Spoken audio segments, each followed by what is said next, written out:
अब ये जो कनकदास जी थे ये भगवान के बिल्कुल भाव में रहते थे और पूर्णतः शरणागत भक्त थे। तो एक बार ऐसा हुआ कि ये वहाँ पर पहुँचे और उडुपी में रहकर वो भजन कर रहे थे। तो वहाँ के जो उस समय आचार्य थे उन्हें पता चला, वरदराज जी, उन्हें पता चला कि ये आए हुए हैं, तो इनके लिए बहुत सुंदर उन्होंने व्यवस्था कर दी। और सुंदर व्यवस्था ये की कि मंदिर जहाँ पर था वहीं मंदिर के सामने इनकी एक कुटिया बना दी गई जिसमें ये भजन कर सकते थे।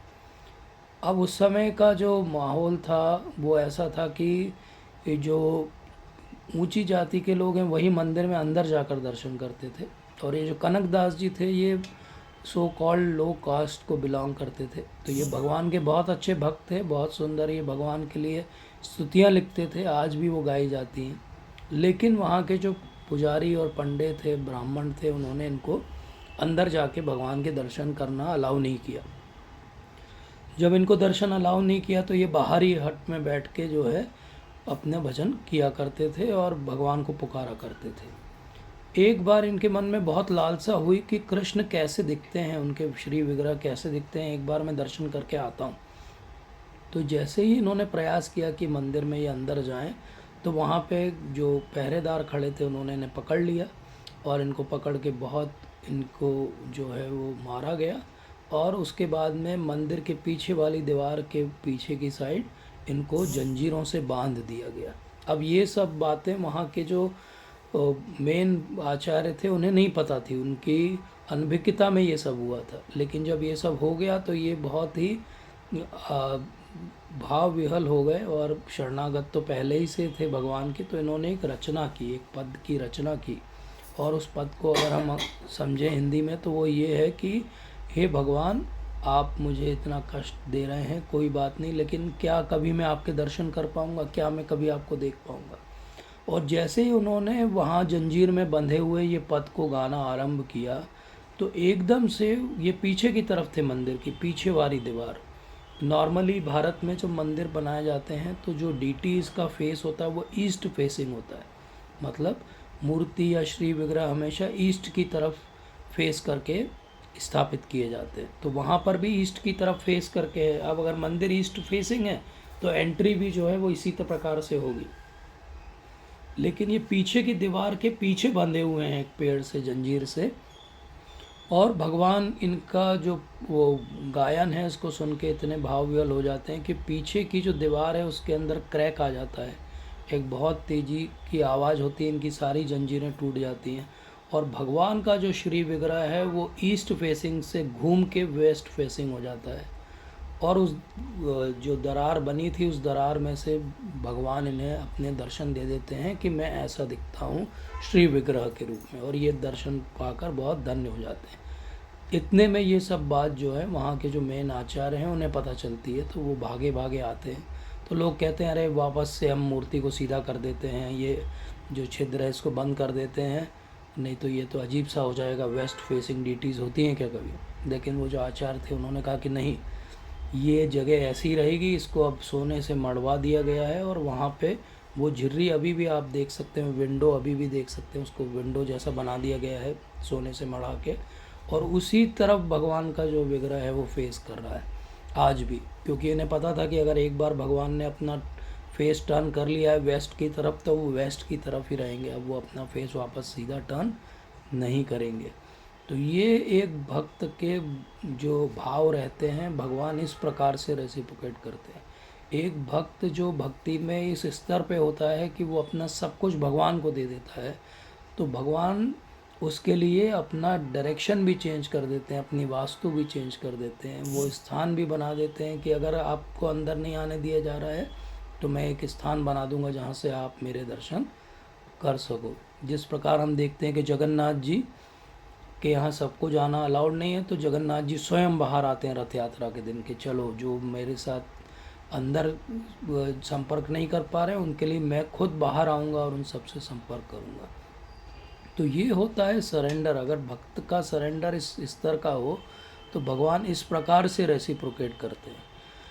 लेकिन हमारे साथ प्रॉब्लम क्या है, हमारा सरेंडर इस स्तर का नहीं है।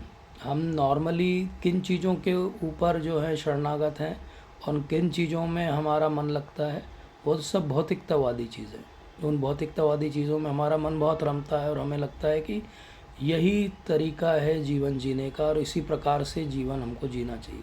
फिर हम जो कुछ भाग्यशाली लोग हैं वो भक्तों के संपर्क में आते हैं और भक्त हमें समझाते हैं ग्रंथों के माध्यम से, गुरु महाराज के माध्यम से, कि नहीं, जीवन जीने का तरीका ऐसा नहीं है कि आप हमेशा माया के अधीन रहो।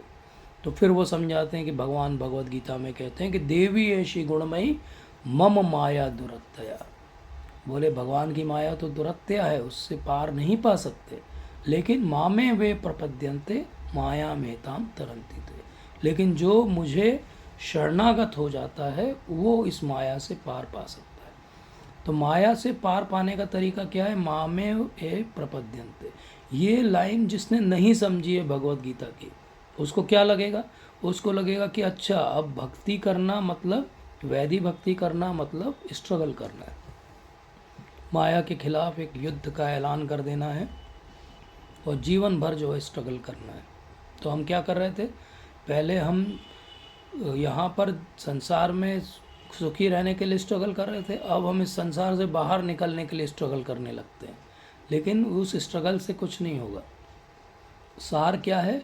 मामेव ये प्रपद्यन्ते। प्रपद्यन्ते का मतलब होता है शरणागत होना।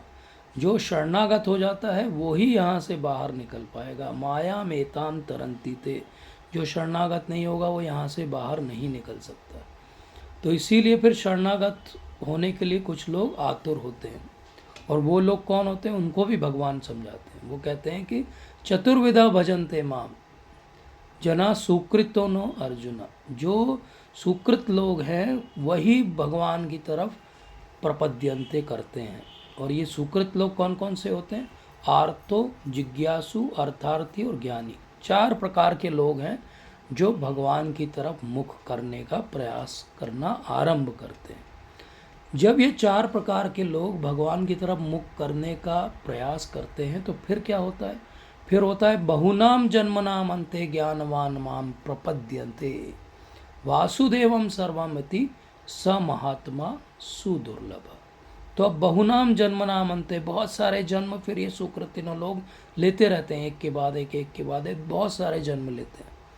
और उसमें से जो ज्ञानवान रहता है, ज्ञानवान माम प्रपद्यते, जो ज्ञानवान हो जाता है उनमें से, जैसे जैसे जो जो ज्ञानवान होता जाता है उनमें से, वो ये समझ जाता है कि ज्ञानवान माम प्रपद्यते, ज्ञानवान समझ जाता है कि मुझे भगवान के शरणागत होना है। जब ज्ञानवान ये समझता है तो वो क्या समझता है? वासुदेव सर्वमिति, वासुदेव ही सर्व है और कोई भी नहीं है। स महात्मा सु दुर्लभा। पर ऐसा महात्मा क्या है? बहुत ज़्यादा दुर्लभ है, सुदुर्लभ है।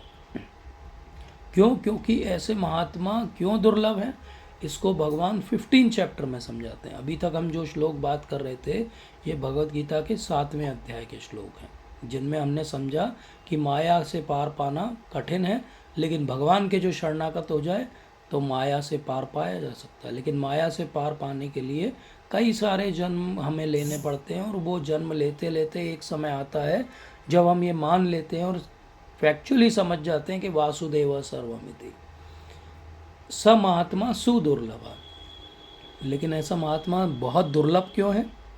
बहुत दुर्लभ इसलिए है क्योंकि निर्माण मोह जित संग दोषा आध्यात्म नित्य विनिवृत्त कामा द्वंद्वेर विमुक्ता सुख दुख समझने गच्छन्ति अमूढ़ पदम अव्ययम तत्।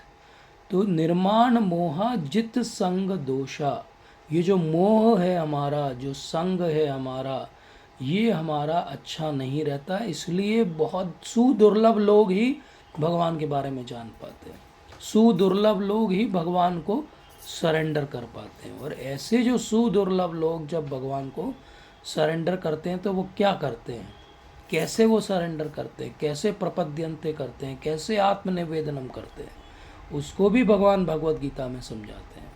18 चैप्टर में 65 और 66 श्लोक बहुत सेलिब्रेटेड श्लोक हैं इस बात को समझने के लिए कि मन मना भव मद भक्तो मद्याजीमाम नमस्कुरु मामे वेश्यसि सत्यम ते प्रतिजानी प्रियोसी में। तो अब भगवान ने क्या कह दिया कि मन मना भव मद भक्तो, मेरे भक्त बनो, मद्याजीमाम नमस्कुरु, मुझे प्रणाम करो, नमस्कार करो, और मैं ही सब कुछ हूँ ये समझ लो। ऐसा जो समझ लेता है वो भगवान का प्रिय बन जाता है। और जो ऐसा सब कुछ समझ के निर्माण मोहा हो गया है, मन मना भव मद भक्तो हो गया है, वो ज्ञानी अर्थार्थी जिज्ञासु उस श्रेणी में सबसे उच्च कोटि का हो गया है, या महात्मा बन गया है और सुदुर्लभ हो गया है। जब ये सब सीढ़ियाँ उसने चढ़ ली हैं तो फिर मौका आता है सर्वधर्मान परित्यज्य माम एकाम शरणम व्रज अहम त्वम सर्व पापेभ्यो मोक्षयिष्यामि मा शुचः। तो इसके बाद भी किसी को डाउट रह सकता है कि मेरे पिछले जन्मों के इतने सारे जो प्रारब्ध हैं, पाप हैं, उनका क्या होगा। तो भगवान कहते हैं उतना मत सोचो। सर्वधर्मान परित्यज्य, अपने शरीर से उपजे हुए सारे धर्मों को परित्याग करो। माम एकाम शरणम व्रज, केवल मेरी शरण में आओ। माम एकाम शरणम व्रज, एकाम अर्थात केवल भगवान की शरण, और किसी की भी नहीं। और भगवान उसके एवज में क्या करेंगे, अहम त्वम सर्व पापेभ्यो मोक्षयिष्यामि मा शुचः, मैं तुम्हें सारे पापों से मोक्ष दे दूंगा, मत डरो। तो डरने की आवश्यकता नहीं है। तो ये हमने इस पूरी सीरीज़ क्यों डिस्कस की, 7 चैप्टर से हम 15 पे आए, 15 से हम 18 पे आए, क्यों हमने ये पूरी सीरीज़ डिस्कस की, क्योंकि ये मैं एक बार आप सब लोगों को ध्यान में लाना चाहता हूँ कि भगवत गीता के अंदर ही आत्मनिवेदनम दिया हुआ है। भगवत गीता के अंदर ही संपूर्ण शरणागति का शास्त्र दिया हुआ है। वैसे अगर हम श्री वैष्णव संप्रदाय में जाएं तो वो रामायण को शरणागति शास्त्र कहते हैं, लेकिन हम अगर देखें तो भगवत गीता के अंदर प्रपद्यन्ते और शरणम व्रज, ये शब्द भगवान इसीलिए उपयोग में ला रहे हैं क्योंकि वो हिंट करना चाहते हैं कि शरणागति और प्रपद्यते कैसे किया जाता है। तो एक ब्राह्मण था और वो ब्राह्मण रोज़ मंदिर जाया करता था, और मंदिर में ऐसा हुआ कि वो भगवान के लिए कुछ ना कुछ लेके जाता था। कभी केले लेके जाता था, कभी सेब लेके जाता था, कभी कुछ लेके जाता था। और एक बार ऐसा हुआ कि वहाँ पे उसने चढ़ाया और वहाँ कोई भिखारी मिला तो उसको भी उसने 2 रुपये दे दिए। और उस दिन जब वो लौट रहा था तो उसको बड़ा गर्व था अपने ऊपर कि देखो मैं जब जाता हूँ भगवान के लिए भी ले जाता हूँ कुछ, और देखो ये तो आजकल तो मैं गरीबों की भी सहायता करने लगा हूँ, तो भगवान मेरे से बड़े प्रसन्न होंगे। तो भगवान ने उसे स्वप्न दिया और स्वप्न में बोला कि हे ब्राह्मण, तुम रोज़ मंदिर आते हो, बहुत अच्छी बात है, और कुछ लेके आते हो मेरे लिए, और अच्छी बात है, लेकिन मैं चाहता हूँ कि कल जब तुम आओ तो जो तुम्हारा है वो मुझे अर्पित कर दो, जो तुम्हारा है वो मुझे अर्पित कर दो। और उसका स्वप्न टूट गया, एकदम से उसकी नींद खुल गई। बोले अच्छा वो जो तुम्हारा है, तो फिर उसने, वो तो ज्ञानी भी था, तो उसने बैठना सोचना चालू किया कि क्या मेरा है, क्या मैं अर्पित कर दूं। तो फिर उसके पहले मन में आया चलो मैं पैसे से कुछ खरीद लेता हूँ, लेकिन बोले पैसा तो मेरा नहीं है। तो बोले अच्छा मेरी स्किल्स से मैं कोई दान ले लूँ किसी से, तो बोले स्किल्स भी तो भगवान ने दी है। तो फिर बोले मैं भिक्षा मांग लूँ क्या, बोले लेकिन वो भिक्षा देने वाले को भी तो भगवान ने ही दिया है। तो ऐसे करते करते बोले क्या करूँ मैं, अपने शरीर का कोई अंग दान कर दूँ क्या। तो बोले शरीर भी तो पंच महाभूत का बना हुआ है जो भगवान ने बनाए हैं। तो बोले मैं क्या जल अर्पित कर दूं, कि मैं क्या करूं, मैं कोई अपने घर में उगा हुआ सब्जी फल अर्पित कर दूं, क्या करूं, क्या है मेरा जो मैं भगवान को अर्पित करूं। और यही उधेड़ बुन में वो चला जा रहा मंदिर की तरफ। और जब तक मंदिर में पहुंचता है तो उसे कुछ समझ में नहीं आता है, वो भगवान के सामने रोने लगता है कि भगवान आपने स्वप्न तो दे दिया, दर्शन भी दे दिए, लेकिन आपने मुझसे कहा आज कि मैं कुछ जो मेरा है वो मैं आपको अर्पित कर दूं, लेकिन मेरा क्या है, न स्किल्स मेरी हैं, न ज्ञान मेरा है, न ये शरीर मेरा है, क्या है मेरा, क्या चीज़ ऐसी है जो केवल मेरी है जो मैं आपको अर्पित कर दूं। और फिर उसको जो शास्त्रों का ज्ञान था उसको एकदम से वो क्लिक किया और उसको समझ में आया कि अच्छा मेरा तो मेरा फ्री विल है, मेरी ये जो स्वतंत्रता है ये ही बस मेरी है, बाकी तो भगवान ने प्रैक्टिकली मुझे कुछ नहीं दिया। मेरी आत्मा की जो स्वतंत्रता है कि मैं भगवान की सेवा में लगूं कि किसी और की सेवा में लगूं, बोले ये बस मेरी है। तो आत्मनिवेदनम का अर्थ उसे उस दिन समझ में आया, शरणागति का अर्थ उस दिन समझ में आया। तो हम कभी कुछ दे देते हैं थोड़ा बहुत भगवान के लिए और हमको लगता है, एक अहंकार आ जाता है कि हमने बहुत कुछ दिया, लेकिन ऐसा नहीं है।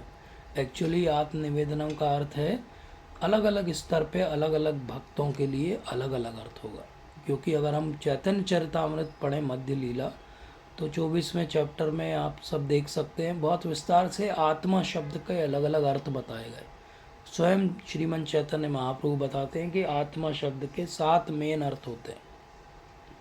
आत्मा का पहला अर्थ होता है एब्सोल्यूट ट्रुथ, सत्य। आत्मा का दूसरा अर्थ होता है जो शरीर जो मुझे मिरर में दिखाई देता है। आत्मा का तीसरा अर्थ होता है मेरा माइंड जिससे मैं आइडेंटिफाई करता हूँ। जैसे कि मुझे जब लगता है कि मुझे गुलाब जामुन खाना चाहिए तो क्या हो रहा है, मैं अपने मन के साथ अपने आप को आइडेंटिफाई करके डिसाइड करता हूँ, क्योंकि मन को एक्चुअली गुलाब जामुन खाना है, ना मेरे शरीर को खाना है ना मेरी आत्मा को खाना है, मेरे मन को खाना है। इसलिए मैं कहता हूँ कि मुझे गुलाब जामुन खाना है, क्योंकि मैं अपने आप को, अपने आत्म स्वरूप को मन के साथ जोड़ के देखता हूँ। मैं जो भी क्रियाएं करता हूँ वो भी एक्चुअली आत्मा कही जाती है, और मैं किसी बात में अगर दृढ़ रहता हूँ तो वो भी आत्मा कही जाती है। मेरी जो बुद्धि है वो भी आत्मा है, और मेरा जो ओवरऑल नेचर है और ये प्रकृति के साथ जो संबंध है उसको भी टेक्निकली आत्मा कहा जाता है।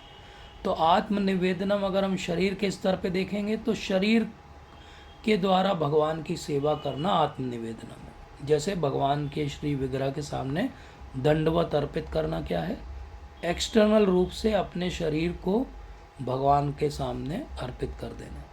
लेकिन साथ में क्या क्या करना है, उसके साथ में मन भी हमें अर्पित करना है, हमारी बुद्धि भी अर्पित करना है, हमारे वचन भी अर्पित करना है। इसलिए भगवान के कुछ न कुछ हमें गुणगान करना है, उस समय कोई श्लोक बोलना है, कोई प्रणाम का जो मंत्र है वो बोलना है। तो इस प्रकार से हम क्या कर रहे हैं, अपने सर्वस्व को हम भगवान को अर्पित कर रहे हैं। तो बहुत बेसिक लेवल पे आत्मनिवेदनम क्या हो गया, ये जो दंडवत करने की प्रक्रिया है, पंचांग प्रणाम करने की प्रक्रिया है, यही आत्मनिवेदनम हो गया।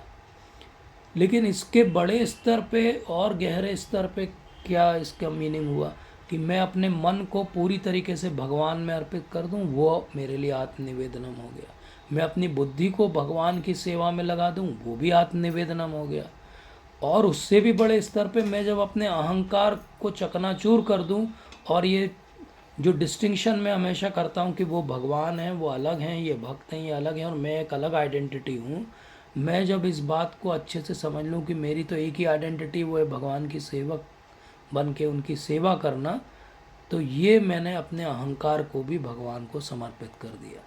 तो आत्मनिवेदनम के कितने स्तर हो गए, शरीर के स्तर पे सिंपल दंडवत या पंचांग प्रणाम करना भी आत्मनिवेदन।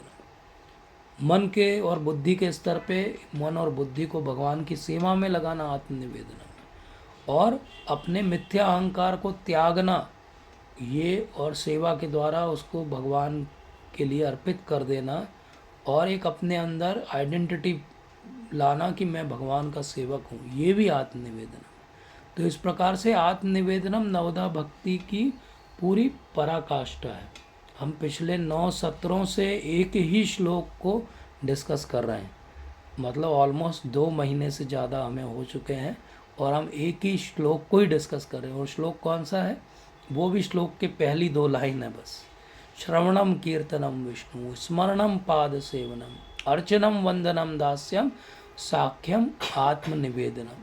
तो यहाँ कहानी कहाँ से चालू हुई थी, प्रहलाद महाराज सिखा रहे हैं, क्या सिखा रहे हैं, श्रवणम कीर्तनम विष्णु स्मरणम पाद सेवनम अर्चनम वंदनम दास्यम साख्यम आत्मनिवेदनम। तो इस प्रकार से अगर हम देखें तो ये एक एक सीढ़ी जैसा लगता है, और आत्मनिवेदनम जो है वो पराकाष्ठा हो गई। ये पूरी नवदा भक्ति की जो पराकाष्ठा है वो आत्मनिवेदनम है। लेकिन इसका अर्थ ये नहीं कि हर कोई आत्मनिवेदनम के स्तर पे आकर ही अपने आप को परफेक्ट करेगा। जैसा हमने पिछले सत्रों में समझा कि दास्य का भाव तो सब में रहेगा, लेकिन साख्य का भाव और आत्मनिवेदनम का भाव दास्य के भी ऊपर है। इसलिए साख्य और आत्मनिवेदनम को ऐसा माना गया कि ये भाव भक्ति के अंग है।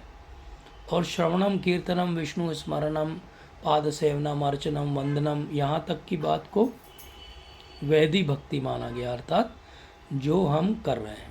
तो हमें क्या फिर आत्मनिवेदनम की चर्चा करनी चाहिए कि नहीं करनी चाहिए, करनी चाहिए, क्योंकि आचार्यगण हमें समझाते हैं कि आत्मनिवेदनम का कंपोनेंट सब जगह है। जब आप कीर्तन कर रहे हैं तब भी है, जब आप पाद सेवनम कर रहे हैं, स्मरणम कर रहे हैं तब भी है। तो हर स्तर पे आत्मनिवेदनम है। लेकिन आत्मनिवेदनम परफेक्ट क्या हो और कब होता है, जब आप अपना सर्वस्व, अपना फ्री विल, अपना ईगो, अपना बॉडी, माइंड, इंटेलिजेंस, अपना ये शरीर, सब कुछ जब भगवान को दे देते हैं, तब वो आत्मनिवेदनम की पराकाष्ठा होगी। तो अभी तक हमने सत्र में क्या समझा कि नॉर्मली जब हम भक्ति में आते हैं और हमें पता चलता है भगवान के बारे में, माया के बारे में, तो हम पूरा अपना एनर्जी इस बात में कि स्ट्रगल करने में लगा देते हैं कि कैसे हम माया से बाहर निकलें, जबकि भगवान ने बोल दिया है कि माया से बाहर निकलना तो ऐसा काम है, उसके लिए क्या करना है, बस मुझे सरेंडर कर दो, मैं तुम्हें माया से बाहर निकाल दूंगा।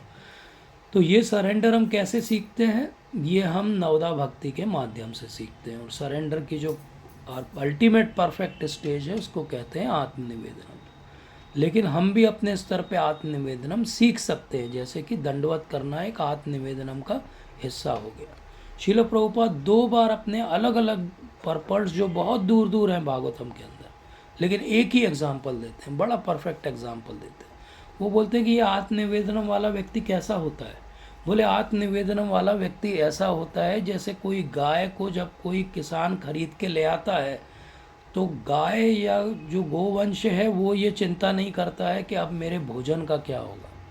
वो क्या होता है, वो आराम से बैठा रहता है, उसे मालूम है मेरे मालिक लाए हैं तो मेरे खाने का भी इंतज़ाम करेंगे, मेरे घूमने फिरने का भी इंतज़ाम करेंगे, मेरी केयर भी करेंगे।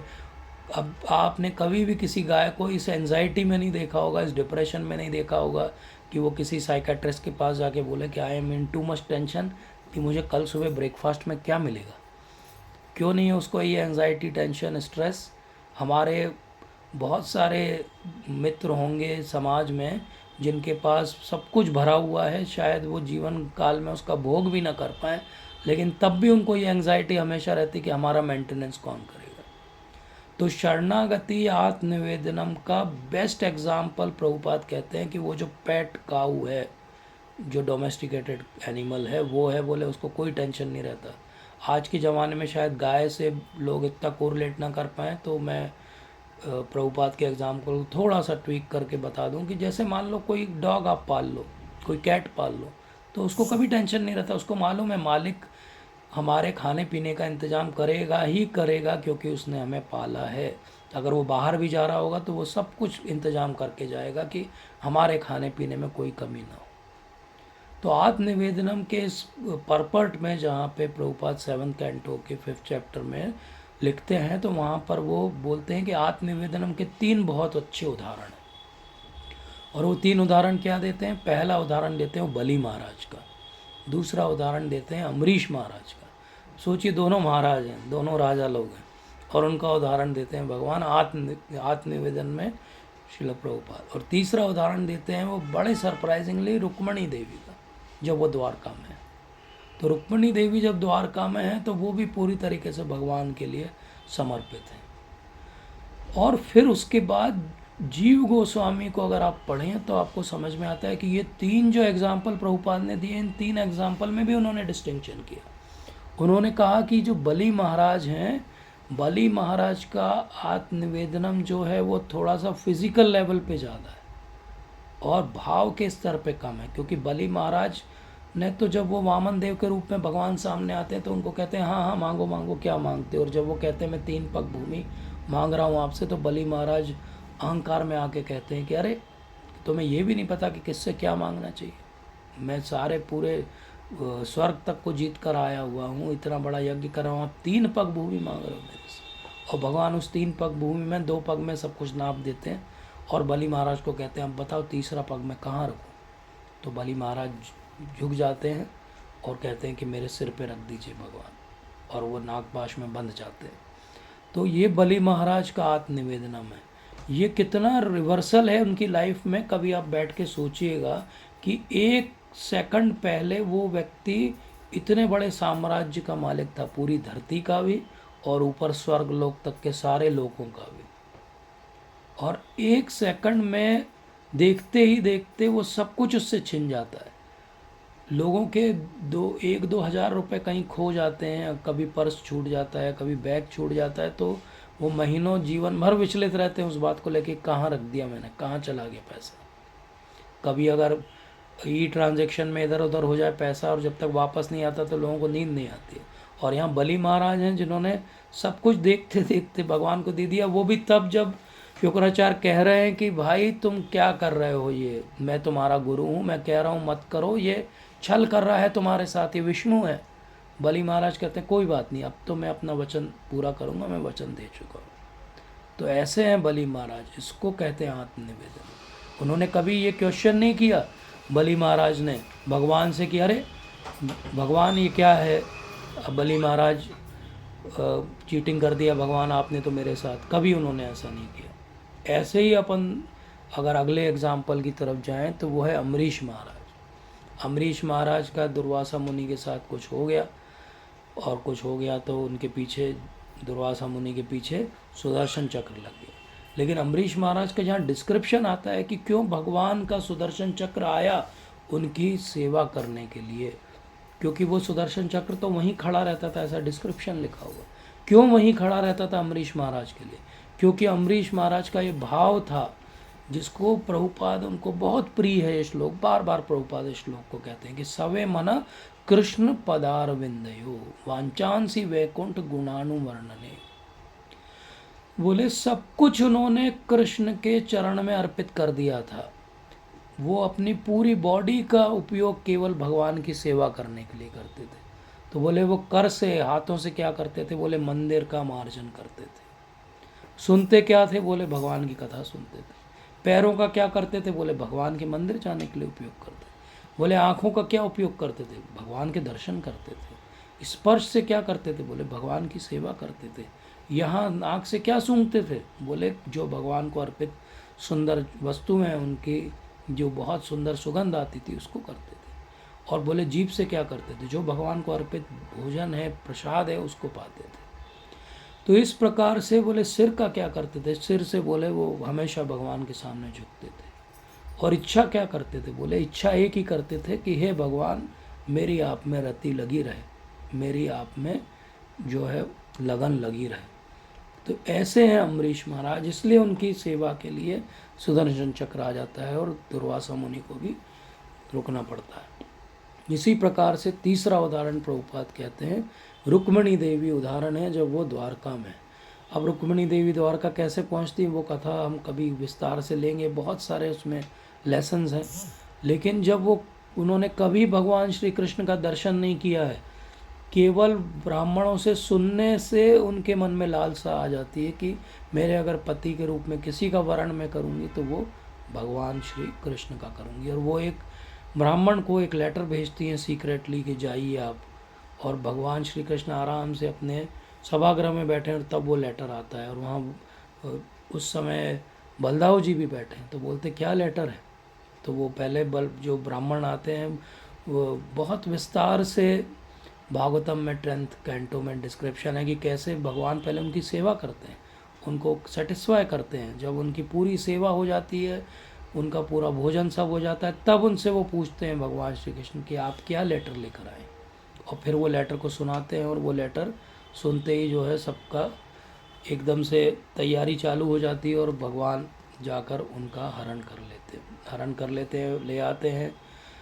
और वो पूरी तरीके से उनकी सेवा में रुक्मिणी जी लग जाती हैं भगवान की, और इतनी सेवा में लग जाती हैं कि बहुत सुंदर एक डिस्क्रिप्शन आता है कि एक बार भगवान को लगता है कि सबको ही तो मुझसे कुछ ना कुछ मांगता रहता है। बोले सत्यभामा लड़ती ही रहती है इतनी मुझसे, बोले एक ने मेरे से कभी लड़ाई नहीं की है, और वो है बोले रुक्मिणी। तो रुक्मिणी जी के महल में भगवान जब पहुंचते हैं तो रुक्मिणी जी पीछे पंखा जल रही होती है, और ये सामने बैठे हुए हैं। सोचिए वो खुद उनकी सेवा करती थी हर तरीके से।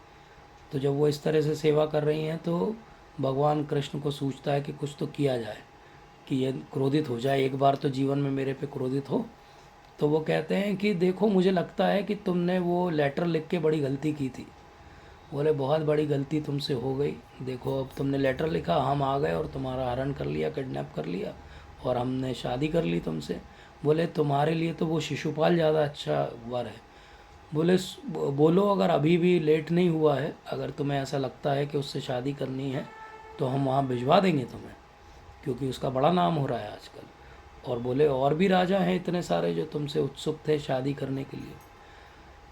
और इतने में भगवान अपना बोले जा रहे हैं और इतने में तेज़ी से उनको ऐसी आवाज़ आती है जैसे कोई चीज़ गिरी है, और एकदम से वो पीछे देखते हैं तो पता चलता है कि क्या हुआ है, रुक्मिणी जी बेहोश होकर गिर गई। मतलब उनके लिए ये सोचना भी कि भगवान उन्हें त्याग देंगे, वो बेहोश होकर गिर जाती हैं और भगवान टेंशन में आ जाते हैं। वहाँ पे कुछ आचार्यगण ऐसी टीका करते हैं कि सडनली भगवान चतुर्भुजधारी बन जाते हैं और दो भुजाओं से वो रुक्मिणी जी को उठा के सिंहासन के वहाँ रखते हैं। एक भुजा से वो पंखा चल रहे हैं, एक भुजा से पानी पिलाते हैं। टेंशन में आ जाते हैं कि ये क्या हो गया, अब नहीं बोलना चाहिए था।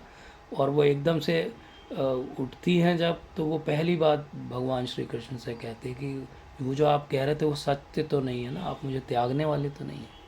तो ये है आत्मनिवेदनम। इसलिए श्रील प्रभुपाद ने ये 3 उदाहरण हमें दिए कि आत्मनिवेदनम क्या है। आत्मनिवेदन इस स्तर का है कि आपका पूरा सोसाइटी में रिवर्सल हो जाए सब कुछ, 1 सेकंड में आप जो राजा से रंक बन जाओ, लेकिन भगवान पे प्रश्न ना उठाओ।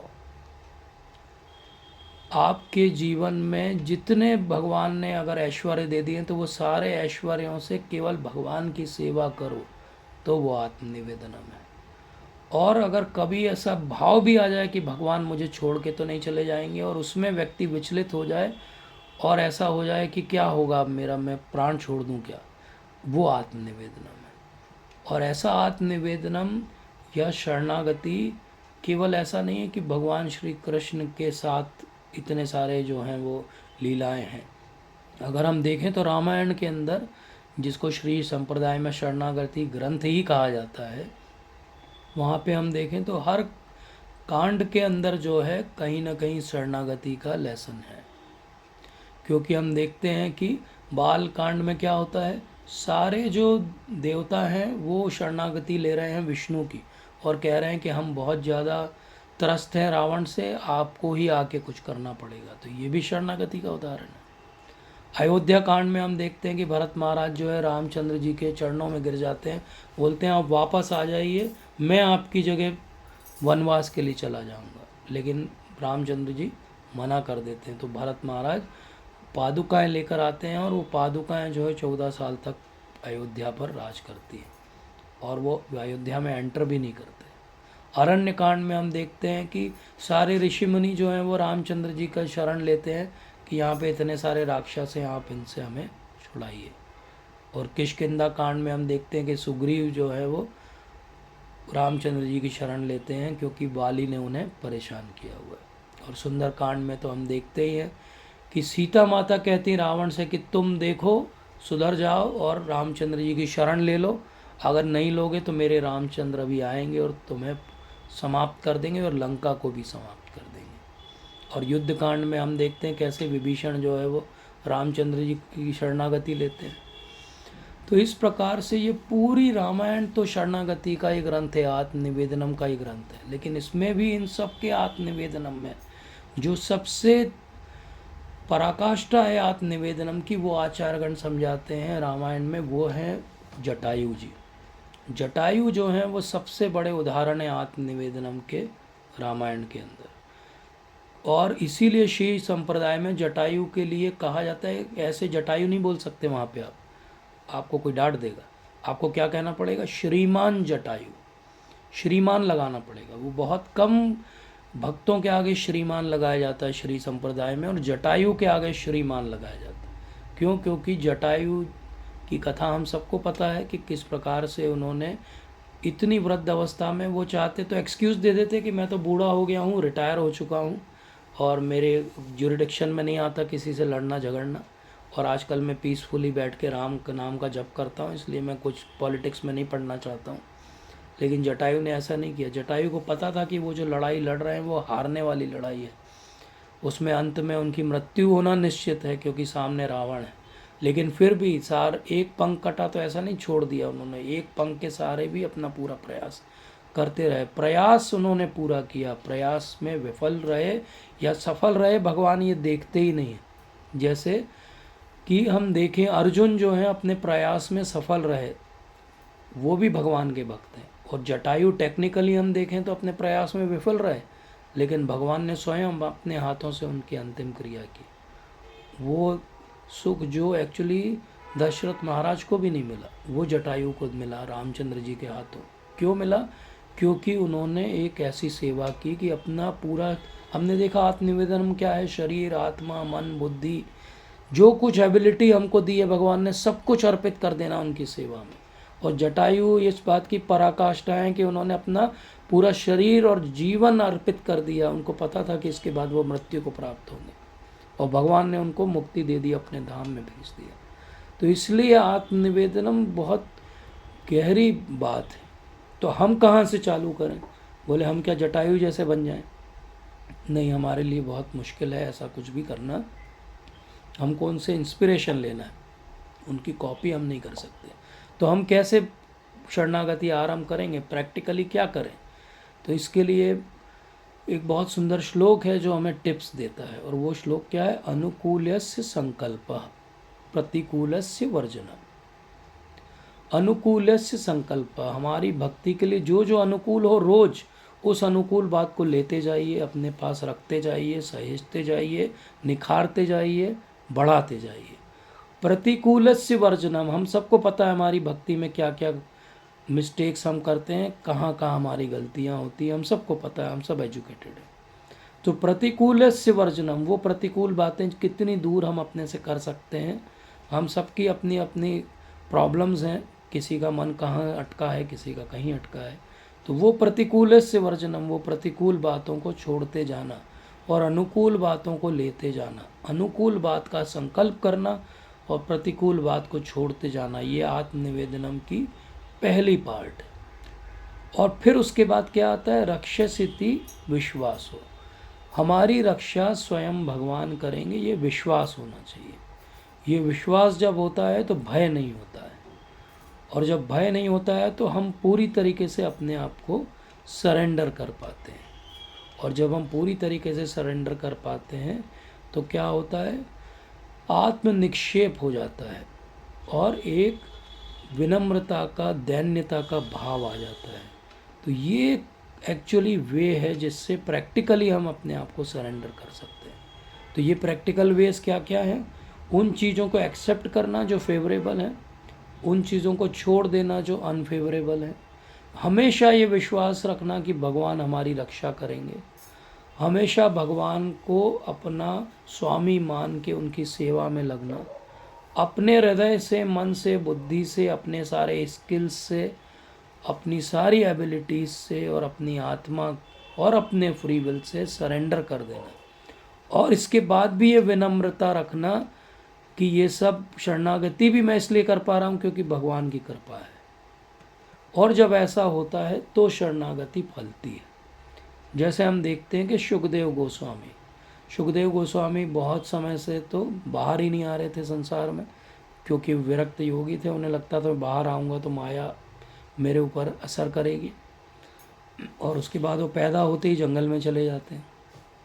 लेकिन जब वो सुनते हैं हो बकी हम स्तन कालकूटम, ये श्लोक सुनते हैं तो उनको लगता है ये कौन है जो उसको मारने आता है, उसको भी अपनी धात्री की गति दे देता है, ये कौन महान व्यक्ति है, इसके बारे में तो और जानना चाहिए। तो वो क्या बन जाते हैं? भगवान के भक्त बन जाते हैं। और फिर जब पूरी अपनी कथा अपने पिता से सुनते हैं, भागवत सुनते हैं, तो पूरी तरीके से शरणागत हो जाते हैं। ऐसे ही कुंती महारानी कैसे शरणागत होती हैं? कुंती महारानी कहती हैं कि भगवान क्या है? अकिंचन गोचर हैं। अकिंचन गोचर अर्थात अकिंचन, जो अकिंचन लोग हैं, गरीब हैं, त्रस्त हैं, परेशान हैं, उनको भगवान ध्यान देते हैं। तो हम सब हैं उन कैटेगरी में। तो वो कहते हैं कि मेरे ऊपर तो जितनी परेशानी आती उतनी मुझे आपकी याद आती है, इसलिए परेशानियाँ आती रहे और मैं आपको याद करती रहूँ, विपदाएँ आती रहें और मैं आपको याद करती रहूँ। तो ये भी शरणागति का एक एंगल है कि हमारी रक्षा भगवान कर रहे हैं। इसका एक डायमेंशन ये भी है कि विपदाएँ आए तो विचलित नहीं होना है, क्योंकि विपदाएँ भी भगवान ने ही भेजी होगी। क्योंकि कई बार ये हो सकता है कि अच्छी चीज़ों के लिए तो हम भी मांग कर रहे हैं भगवान से, इसलिए भगवान भेज रहे होंगे, लेकिन कोई भी विपदाओं के लिए तो मांग नहीं कर रहा है, मतलब 100% भगवान ही भेज रहे हैं उसको। तो विपदा जब आ रही तो 100% भगवान की सैंक्शन से आ रही है।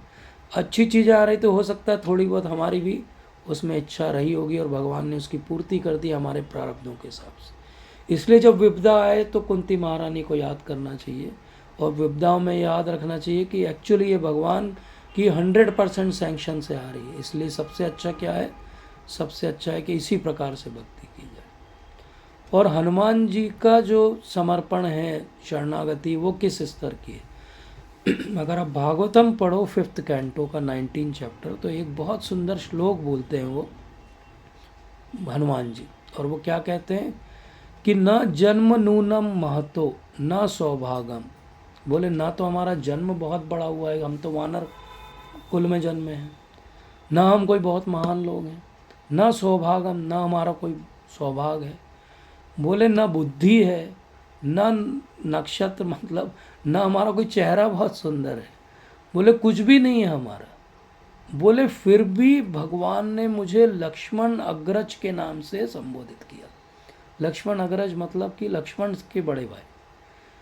तो ये क्यों किया भगवान ने, जब मेरा जन्म भी ऐसा नहीं है कि मेरी कोई महानता हो, ना मेरा कोई सौभाग्य ऐसा है, ना बुद्धि ऐसी है, कुछ भी अच्छा नहीं है, तो फिर भगवान ने ऐसा क्यों किया मेरे साथ? भगवान ने मुझे एल्डर ब्रदर ऑफ लक्ष्मण, मतलब लक्ष्मण अग्रज क्यों कहा?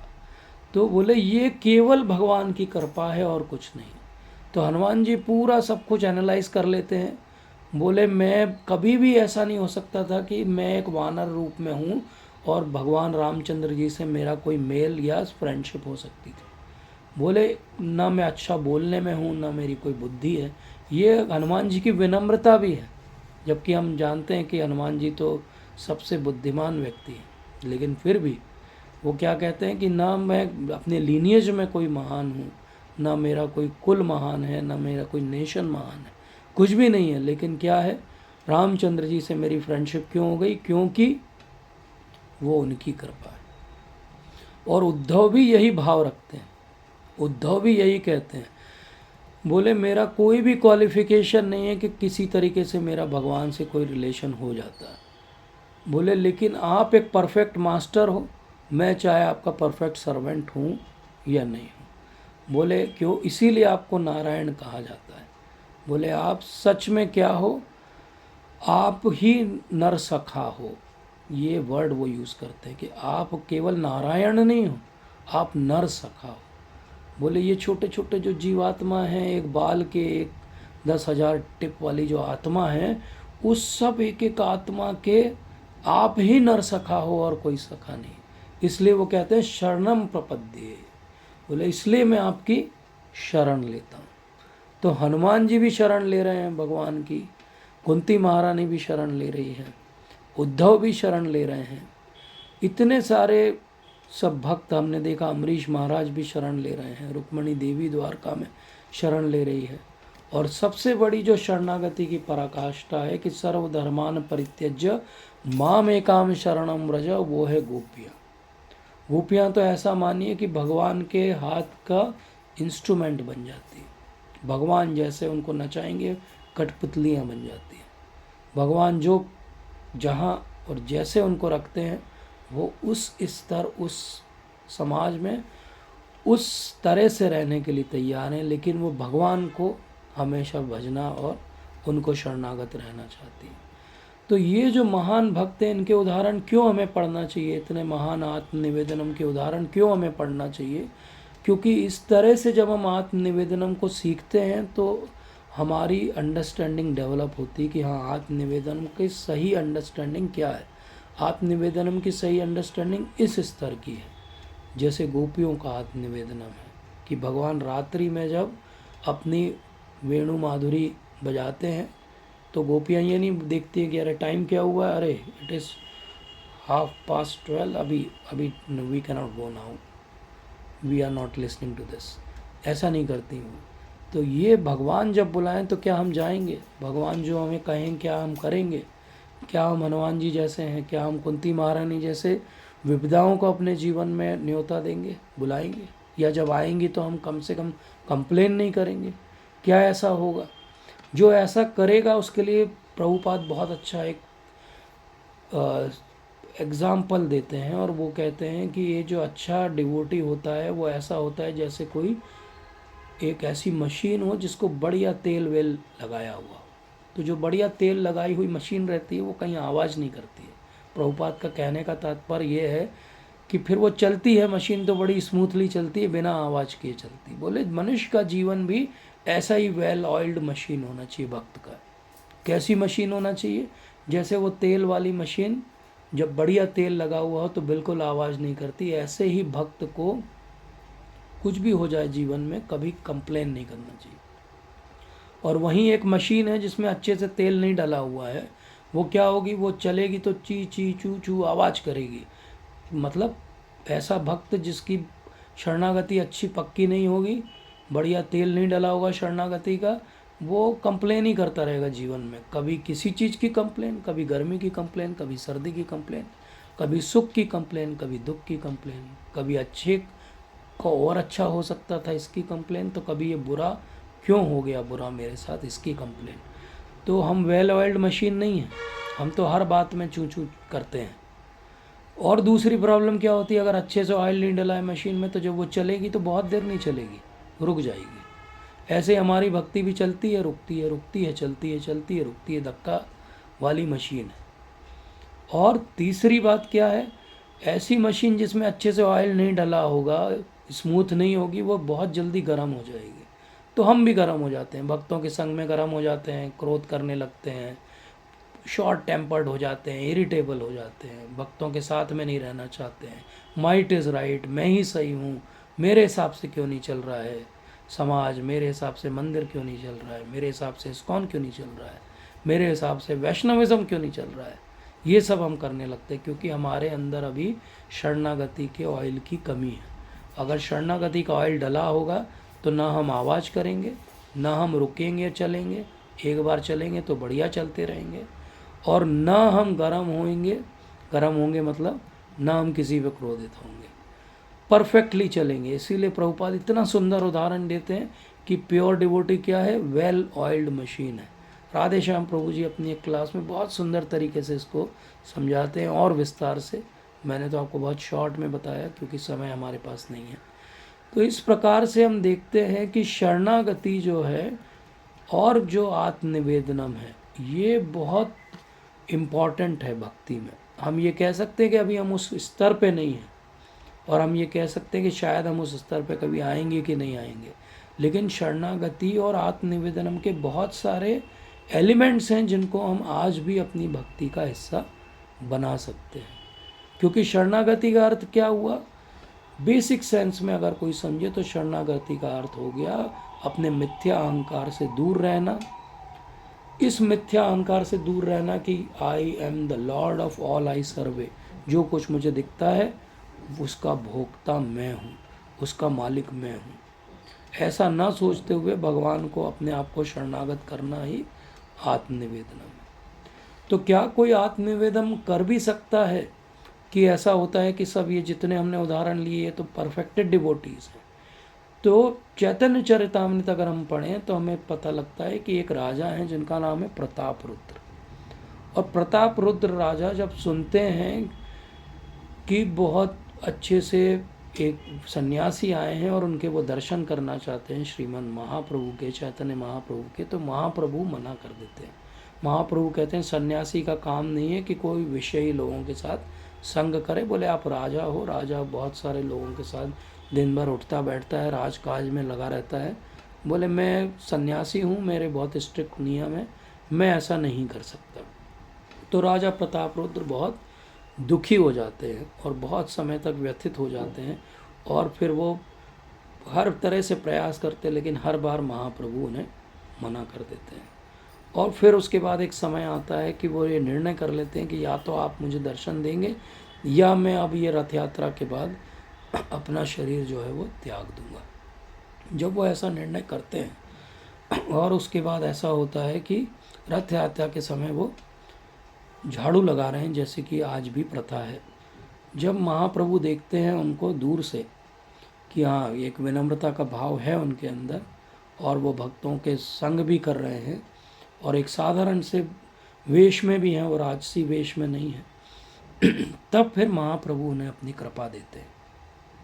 तो इस प्रकार से हम देखते हैं कि राजा प्रताप रुद्र आत्मनिवेदनम के लिए राजा होते हुए भी इतने सारे प्रयास करते हैं, और जब वो भगवान को प्रसन्न कर लेते हैं महाप्रभु को, तो महाप्रभु उन्हें अपना सानिध्य भी देते हैं और कृपा भी देते हैं। तो इस प्रकार से आत्मनिवेदनम से सब कुछ मिल जाता है। शिल प्रभुपाद के जीवन में हम देखें तो शिल प्रभुपाद ने तो अपना सर्वस्व न्यौछावर कर दिया। वो चाहते तो बढ़िया बिजनेस करते रहते, रिटायर हो जाते और बढ़िया कहीं पे बीच साइड घर ले लेते और बढ़िया आराम से रहते, लेकिन प्रभुपाद ने ऐसा नहीं किया। सब कुछ छोड़ के एक क्षण में उन्होंने निर्णय कर लिया कि वो वृंदावन जाके रहेंगे और वहाँ पे अपने गुरु महाराज की आज्ञा का पालन करने का प्रयास करेंगे। और शिल प्रभुपाद ने जो चमत्कार दिखाया 10 साल में, वो उनकी वही शरणागति और आत्मनिवेदनम के कारण ही दिखाया, और कोई कारण नहीं था। और फिर हमने जो 10 साल में देखा बनते हुए इतना बड़ा आंदोलन पूरे संसार में शिल प्रभुपाद के माध्यम से, वो उनकी शरणागति, उनका आत्मनिवेदनम अपने गुरु महाराज और भगवान के लिए और गुरु परंपरा के लिए, और साथ ही शिल प्रभुपाद के जो शिष्य आए उनका भी समर्पण और आत्मनिवेदनम भगवान के लिए और शिल प्रभुपाद के लिए। तो एक बार ऐसा हुआ कि शिल प्रभुपाद ट्रेन से जा रहे थे, और थोड़े समय पहले ही वो अमेरिका से आए थे, वो ट्रेन से कहीं जा रहे थे और जो व्यक्ति उनके सामने बैठा था उसने बोला कि मैंने देखा आप लोगों ने बड़ा अच्छा प्रचार कर रहे हैं सब जगह, और बोले मुंबई में तो आपने बहुत बढ़िया पंडाल प्रोग्राम, बहुत अच्छा प्रचार किया है। बोले आप लोग दिल्ली में कुछ क्यों नहीं करते हो? मैं दिल्ली में रहता हूँ, अगर आपको कभी भी दिल्ली में कुछ करना हो तो मैं आपकी सहायता करूँगा। तो प्रभुपाद के पास में बैठे हुए थे उनके डिसाइपल जिनका नाम था तेजस प्रभु, और उसी समय स्टेशन आने वाला था दिल्ली। प्रभुपाद ने तेजस प्रभु जो अमेरिकन बॉडीड थे उनसे बोला कि Tejas Prabhu will you do one favour? बोले क्या प्रभुपाद, आज्ञा करिए, क्या करना है? बोले दिल्ली आ रहा है, ये महाशय उतर रहे हैं दिल्ली में, तुम भी उतर जाओ दिल्ली में। बोले मैं क्या करूँगा दिल्ली में? बोले इनके साथ जाना, ये इन्होंने प्रॉमिस किया है कि सेंटर खोल के देंगे, इनके साथ जाना, ये तुम्हारी सहायता करेंगे, and we want one centre in Delhi. और इस प्रकार से दिल्ली का सेंटर आरंभ हुआ। आज दिल्ली में 13-14 मंदिर है गुरु महाराज की कृपा से, प्रभुपाद की कृपा से। लेकिन वो आरंभ कैसे हुआ कि ट्रेन में एक व्यक्ति ने थोड़ा सा इंटरेस्ट दिखाया और प्रभुपाद ने एक व्यक्ति जो अमेरिकन है, जो कभी दिल्ली भी नहीं उतरा होगा, उसको बोला कि जाओ इनके साथ में जाओ और ये आपकी सहायता करेंगे। तो ये उस व्यक्ति ने, जो उनके भक्त हैं तेजस प्रभु, उन्होंने भी ये नहीं बोला प्रभुपाद से, प्रभुपाद ऐसा करते हैं अगले हफ्ते आ जाता हूँ मैं, 2-4 इंडियंस को पकड़ लाता हूँ, फिर थोड़ा समझ लेता हूँ दिल्ली का मैप वैप, फिर आता हूँ, इनका एड्रेस ले लेता हूँ, फ़ोन नंबर ले लेता हूँ। नहीं, प्रभुपाद ने बोला उतर जाओ, ये स्टेशन आया है और ये उतर रहा है। बोले ठीक है, मैं भी सामान लेकर उतर जाता हूँ। वो अपना बैग लिया और वो भी उतर गए। ऐसे ही तमाल कृष्ण महाराज, राधा दामोदर बस पार्टी, सब जगह पूरे अमेरिका में बिल्कुल धूम मची हुई थी, और कई सौ ब्रह्मचारी सारी इतनी सारी बसेस में बुक डिस्ट्रीब्यूशन कर रहे थे और पूरी यूनिवर्सिटीज़ में जाके प्रचार कर रहे थे। लेकिन हो क्या रहा था, वो ब्रह्मचारी जो है वो मंदिर से जा रहे थे, तो मंदिर वालों को, जो गृहस्थ थे, उन्हें परेशानी हो रही थी मंदिर रन करने में।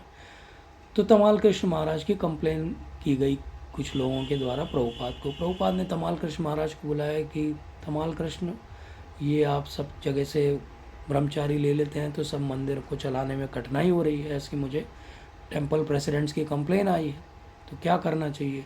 तो ऐसा करो कि कुछ ब्रह्मचारीज वापस कर दो, कुछ बसेस को बंद कर दो।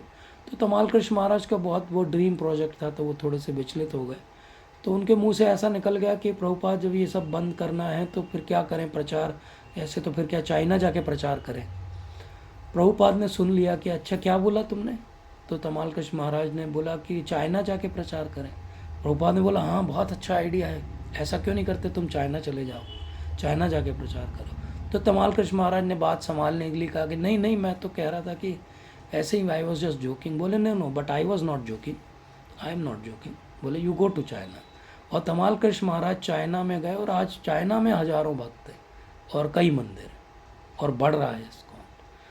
तो ऐसे तमाल कृष्ण महाराज ने ये नहीं बोला कि अरे मैंने इतना बड़ा आपको काम करके दिया है, आप क्या कर रहे हो मेरे साथ, चाइना भेज रहे हो मेरे को, पनिशमेंट दे रहे हो। प्रभुपाद की बात को उन्होंने सर पे रखा, इतना शरणागति और आत्मनिवेदनम, और वहाँ जाके भी तमाल कृष्ण महाराज सक्सेसफुल हो गए। और वो एग्जाम्पल आज तक हम देते हैं कि तमाल कृष्ण महाराज को एक बार ऐसे ही बहुत सारी कथाएं हैं। प्रभुपाद ने बोला कि जाओ पाकिस्तान चले जाओ, तो डिवोटीज पाकिस्तान चले गए बिना कुछ तैयारी के, बिना किसी को जाने हुए। प्रभुपाद ने बोला कि लंदन चले जाओ, तो 6 लोग लंदन चले गए बिना किसी पैसे और व्यवस्था के। तो ये है सरेंडर, क्योंकि वो प्रभुपाद के लिए सरेंडर्स थे, पूरी तरीके से सरेंडर्ड थे, इसीलिए वो इतना कुछ कर पाए। एक बार तो ऐसा भी हुआ कि जगतारिणी माता जी हैं, उनको बुला के प्रभुपाद ने बोला कि जगतारिणी विल यू मैरी भूरीजन। अब वो जगतारिणी माता जी ने कभी भूरीजन प्रभु को देखा ही नहीं, दोनों अलग अलग कंट्री के हैं। और जगतारिणी माता जी ने हाथ जोड़ के प्रभुपाद के सामने बोला जैसा आप आज्ञा करें गुरुदेव, और उन्होंने उनसे शादी कर ली। तो this is the level of surrender which guru demands, this is the level of sharanagati which lord wants from us. जब इस लेवल की शरणागति होती है तो ऑलरेडी हमने जो कुछ अचीव किया रहता है वो और अच्छे से निखर के सामने आता है। जो भी हमारी कैपेबिलिटीज़ होती हैं भक्ति की, वो और अच्छे से उभर के आती है, क्योंकि हम 100% भगवान और उनके प्रामाणिक भक्तों के आधार पर कर रहे हैं। तो जब इस प्रकार से हमारी शरणागति होती है, अब आज समय नहीं, किसी और सत्र में इस विस्तार से हम चर्चा करेंगे कि ये शरणागति के और भी स्तर होते हैं। जैसे कि संप्रार्थनात्मिका एक स्तर होता है जिसमें हम प्रार्थनाएं करते हैं भगवान से, और फिर उसके बाद एक स्तर होता है दैन्य बोधिका, कि जब हम दैन्यता का भाव अपने अंदर लाते हैं। और ये दो जब हो जाते हैं तब आता है लालसामयी, कि हम अब चाहते हैं कि भगवान अब मैंने सब कुछ तो अपना दे दिया आपको, और मैं दैन्य भी हूँ, अब मैं आपसे केवल एक चीज़ चाहता हूँ कि आप मुझे अब इस भक्ति में परफेक्ट कर दीजिए। तो ये शरणागति के अलग अलग स्तर हैं जो हमको समझाए गए हैं। और ये जो लौल्यम है, ये जो इच्छा है भगवान को पाने की, ये जब बढ़ती है तब एक समय आता है कि हम भगवान को अच्छे से समझने लगते हैं।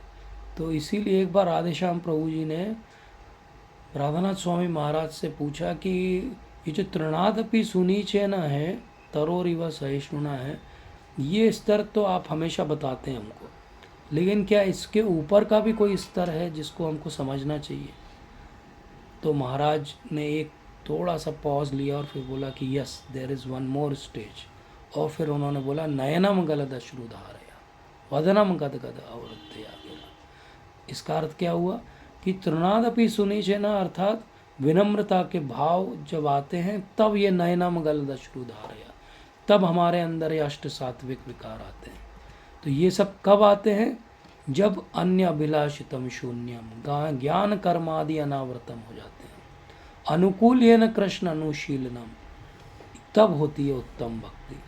तो इसीलिए भगवान ने जब कहा सर्वधर्मान परित्यज्य माम एकाम शरणम व्रज, तो भगवान ने क्या बोला? सारे पाप, पूरे धर्मों को छोड़ दो और कोई चिंता मत करो, मेरे शरण में आओ, सब कुछ परफेक्ट हो जाएगा।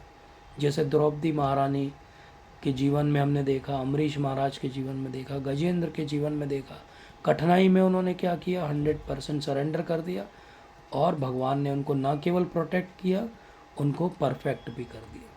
इसीलिए हरे कृष्ण मंत्र की जो सीडी प्रभुपाद ने बनाई, तो उसमें उन्होंने बोला कि हरे कृष्ण मंत्र को कैसे जपना चाहिए?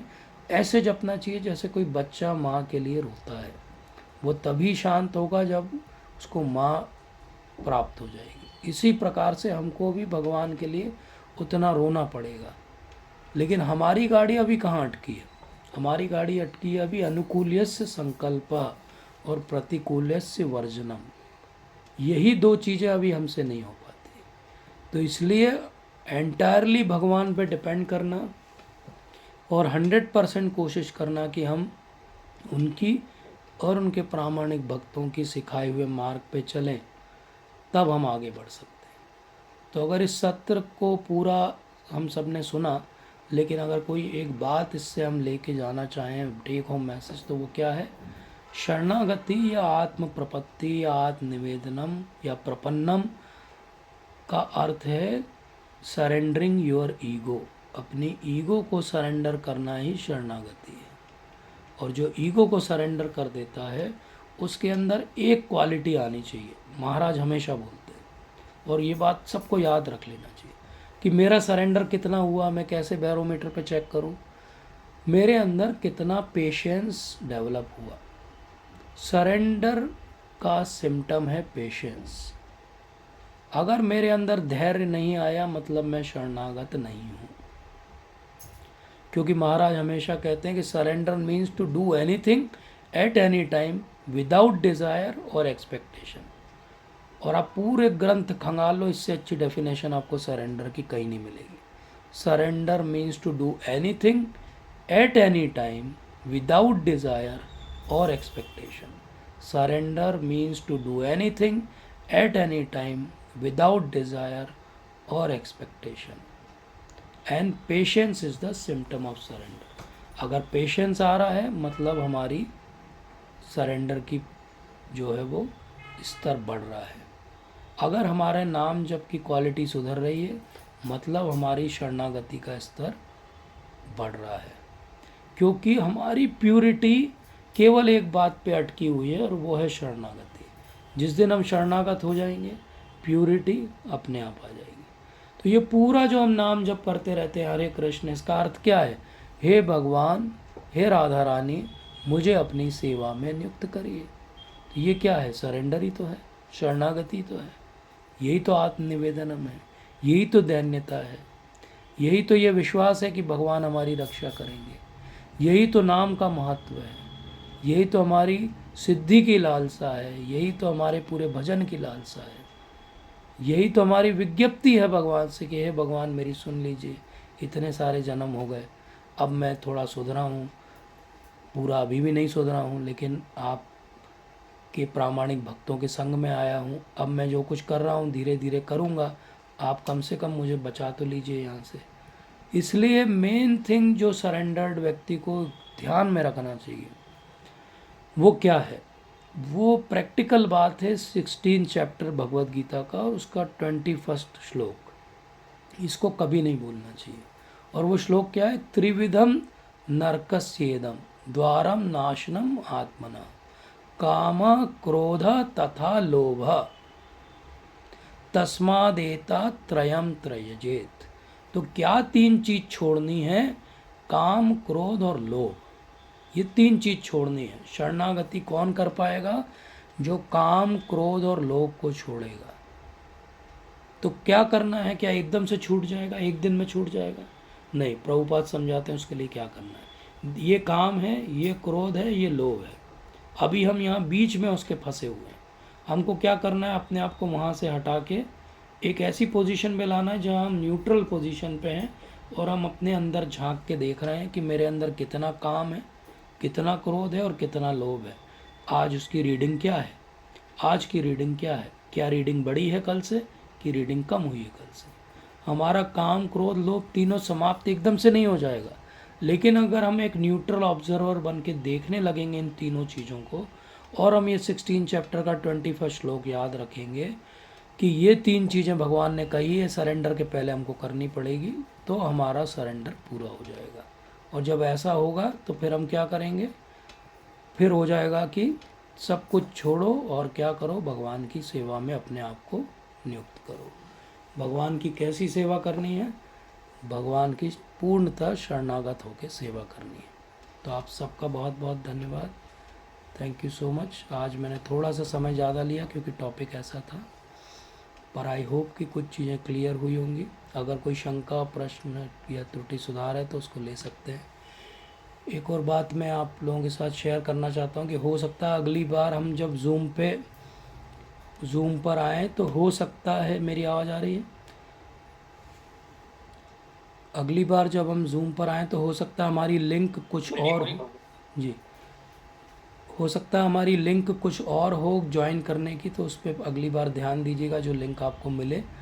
और अगर वो लिंक, वैसे तो हम सब ग्रुप पे डालेंगे, लेकिन अगर कोई नहीं है किसी ग्रुप पे तो अभी आप अपना नंबर या तो डाल सकते हैं, या आप टेलीग्राम में जाके हरि गोपीनाथ दास सर्च करेंगे तो आपको ग्रुप मिल जाएगा, तो उसको ज्वाइन कर सकते हैं। या आप जिसका भी नंबर आपके पास है उनको आप रिक्वेस्ट भेज सकते हैं, तो वो आपको ज्वाइन करा देंगे। क्योंकि हो सकता है अगली बार जूम का लिंक हमें दूसरा यूज़ करना पड़े, तो ऐसा ना हो कि हम कनेक्ट ना कर पाए। तो कोई प्रश्न या कोई टीका टिप्पणी है इस सत्र के बारे में तो बता सकते हैं। Thank you so much.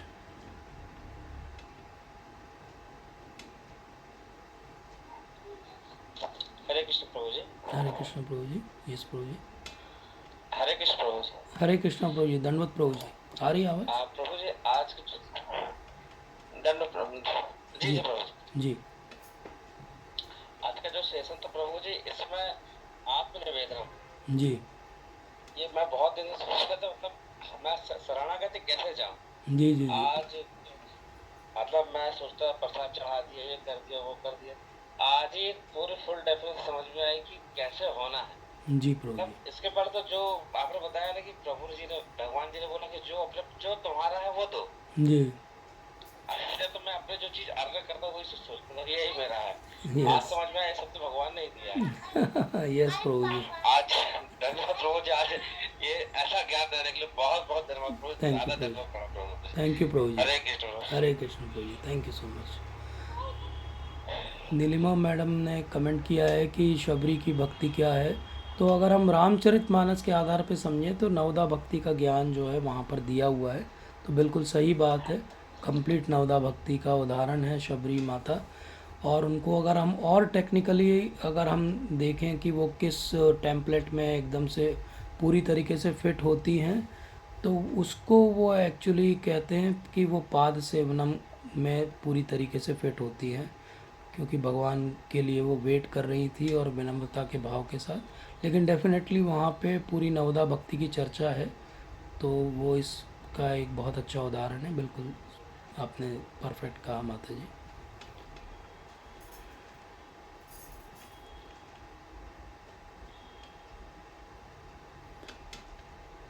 अंकित प्रभु जी, आप कुछ कहना चाहिए?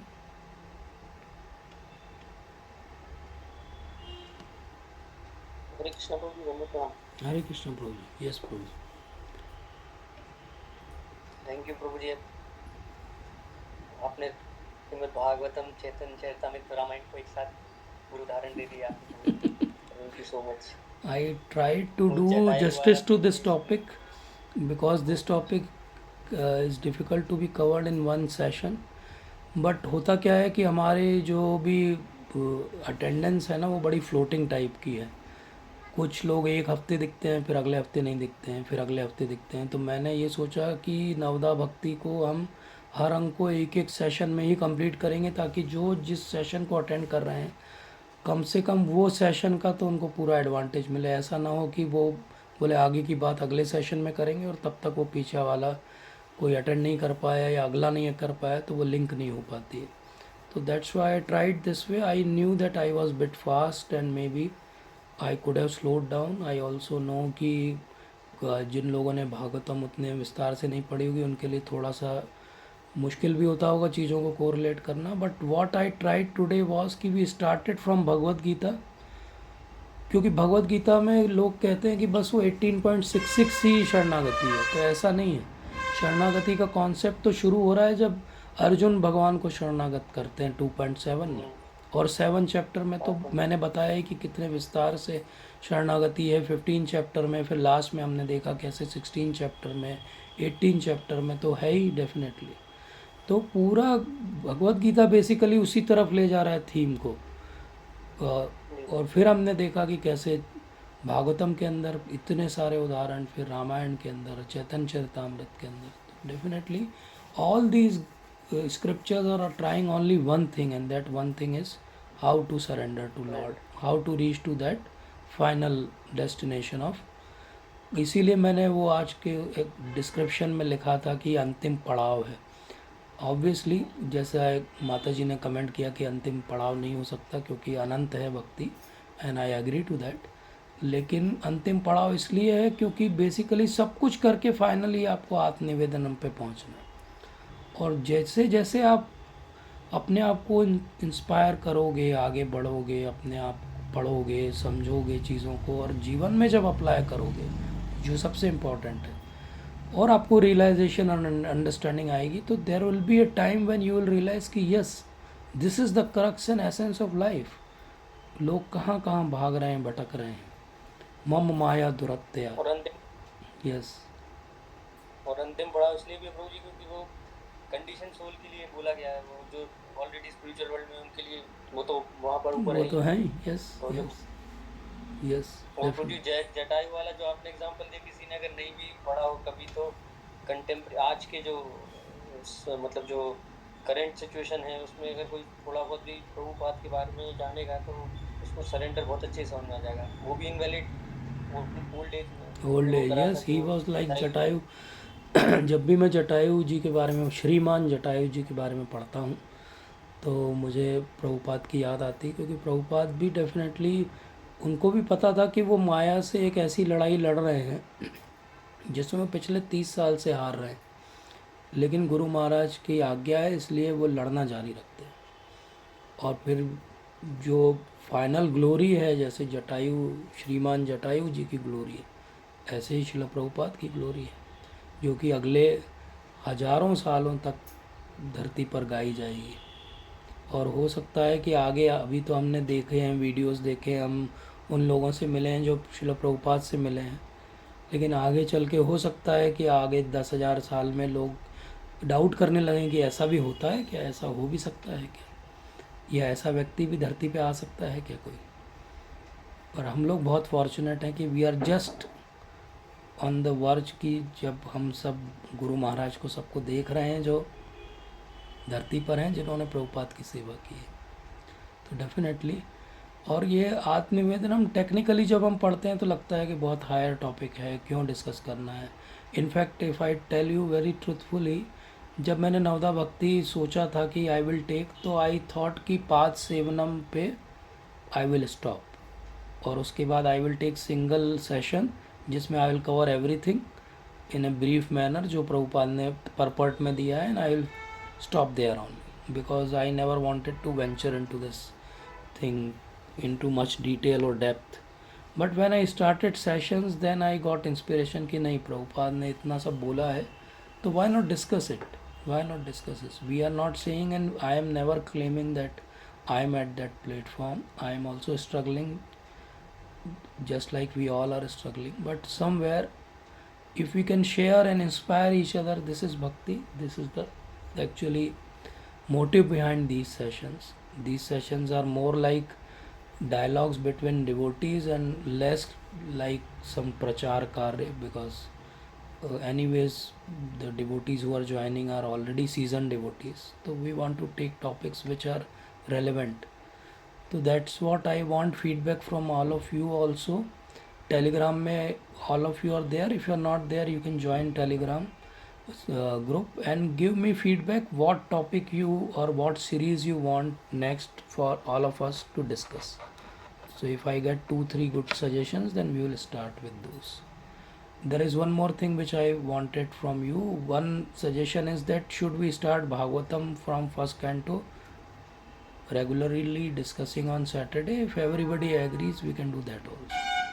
So you can write in chat box or you can raise your hands if you agree with me.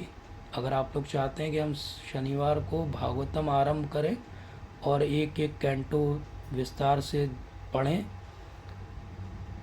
और अगर आप लोग सब साथ में पढ़ने के लिए तैयार हों तो हम ये प्रयास आरंभ कर सकते हैं। लेकिन उसके लिए मेरी एक ही आग्रह होगी आपसे कि कृपया फिर साथ में पढ़िएगा, क्योंकि भागवतम में बहुत गहराई है और 1 घंटे में हम बहुत गहराई में नहीं जा पाएंगे। जब तक आप लोग नहीं पढ़ के रखेंगे उन चैप्टर्स को तो थोड़ा सा मुश्किल होगा। तो अगर सब लोग एग्री होंगे तो टेलीग्राम पे या यहाँ पर मुझे एक बार बता दीजिए। If you all agree, we will start Bhagavatam first canto initial 3 chapters in next session if everyone agrees. तो पहले 3 अध्याय पढ़ने हैं पहले स्कंद के, साथ में पढ़ेंगे, प्रभु जी ने लिखा है यस, लेकिन थोड़ा अगर पहले भी पढ़ के रखेंगे तो लिंक और फ्लो और अच्छा, सबको मज़ा आएगा पढ़ने में। तो मैं तो आपकी सेवा के लिए नियुक्त हूँ, तो मैं सेवा करूँगा आपकी, लेकिन आप सब भी अगर उसी आग्रह के साथ आगे बढ़ेंगे तो मुझे सेवा करने में और आनंद आएगा। तो अगर सब एग्री होंगे तो फिर हम भागवतम वी कैन स्टार्ट। तो पहले 3 चैप्टर हम भागवतम के शुरू करेंगे। आई गॉट मैनी जीज and thank you. So okay, I think साथ में पढ़ेंगे इज़ राइट। सो ठीक है, साथ में पढ़ेंगे। Will start Bhagavatam now. तो I thank you each one of you. अगर कोई क्वेरी प्रश्न है तो ले सकते हैं, नहीं तो हम यहीं पर अंत करेंगे आज के। हरे कृष्णा प्रभु जी, हरे दंडवत कृष्णा प्रणाम। माता जी, दंडवत प्रणाम। जी माता जी। जी प्रभु मत जी, जी जैसे मत आपने कहा कि हमें सब ऐसे भरोसा रखें कि भगवान हमेशा हमारी रक्षा करते हैं प्रभु जी। जी प्रभु और जी। हमें कुंती महारानी की भी मतलब याद करना चाहिए कि भगवान ने उनको इतनी विपदाएं दी, और जो विपदाएं हैं प्रभु जी वो भगवान ही भेजते हैं। जी तो प्रभु जी, जब हम भागवतम की वो कुंती महारानी की वो पढ़ रहे थे प्रभु जी, तो मतलब उसको पढ़ रहे थे तो बहुत ऐसा लग रहा था कि सही में सब चीजें भगवान के हिसाब से होती हैं। पर प्रभु जी एक पल फिर हम ये करो, मतलब अपन सोचे तो लगता है कि उनके साथ तो साक्षात भगवान थे। यस पर अपन अब इतने परिपक्व भक्त नहीं है प्रभु जी की एकदम परफेक्ट उनके हिसाब से बैठ जाए। जैसे कुंती महारानी के इनके हिसाब से उनकी इतनी भक्ति थी, वो इतनी महान थी कि अपन उनके यहाँ नहीं लगते। प्रभु जी, जब अच्छा समय चलता है तब तो लगता है कि नहीं भगवान हमेशा हमारे साथ है और हमारा भरोसा भी रहता है। बट प्रभु जब जैसे अपोजिट प्रपोजिशन या परिस्थिति आती है तो हमारा थोड़ा ये डगमगा जाता है प्रभु जी। यस पर जैसे आपने कहा है कि हमें उस समय उनकी महारानी को याद करना चाहिए, तो उनको याद करो प्रभु जी, तब भी उनकी विपदाएं ही आती है, पर साथ में ये लगता है कि उनके साथ तो प्रत्यक्ष रूप से भगवान ही थे। यस पर हम तो इतने नहीं है प्रभु जी।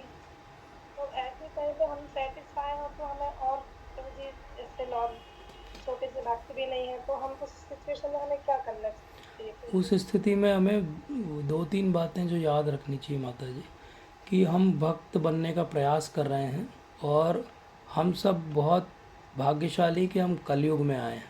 और कलयुग में ये बात आपकी सही कि प्रत्यक्ष रूप में हम भगवान का भी अनुभव नहीं कर पा रहे हैं, लेकिन भगवान ने ये कहा कि जैसे ही मैं ये संसार छोड़ूंगा, एक मेरा ही अवतार जो है यहाँ पे उदय होगा। और वो अवतार क्या है?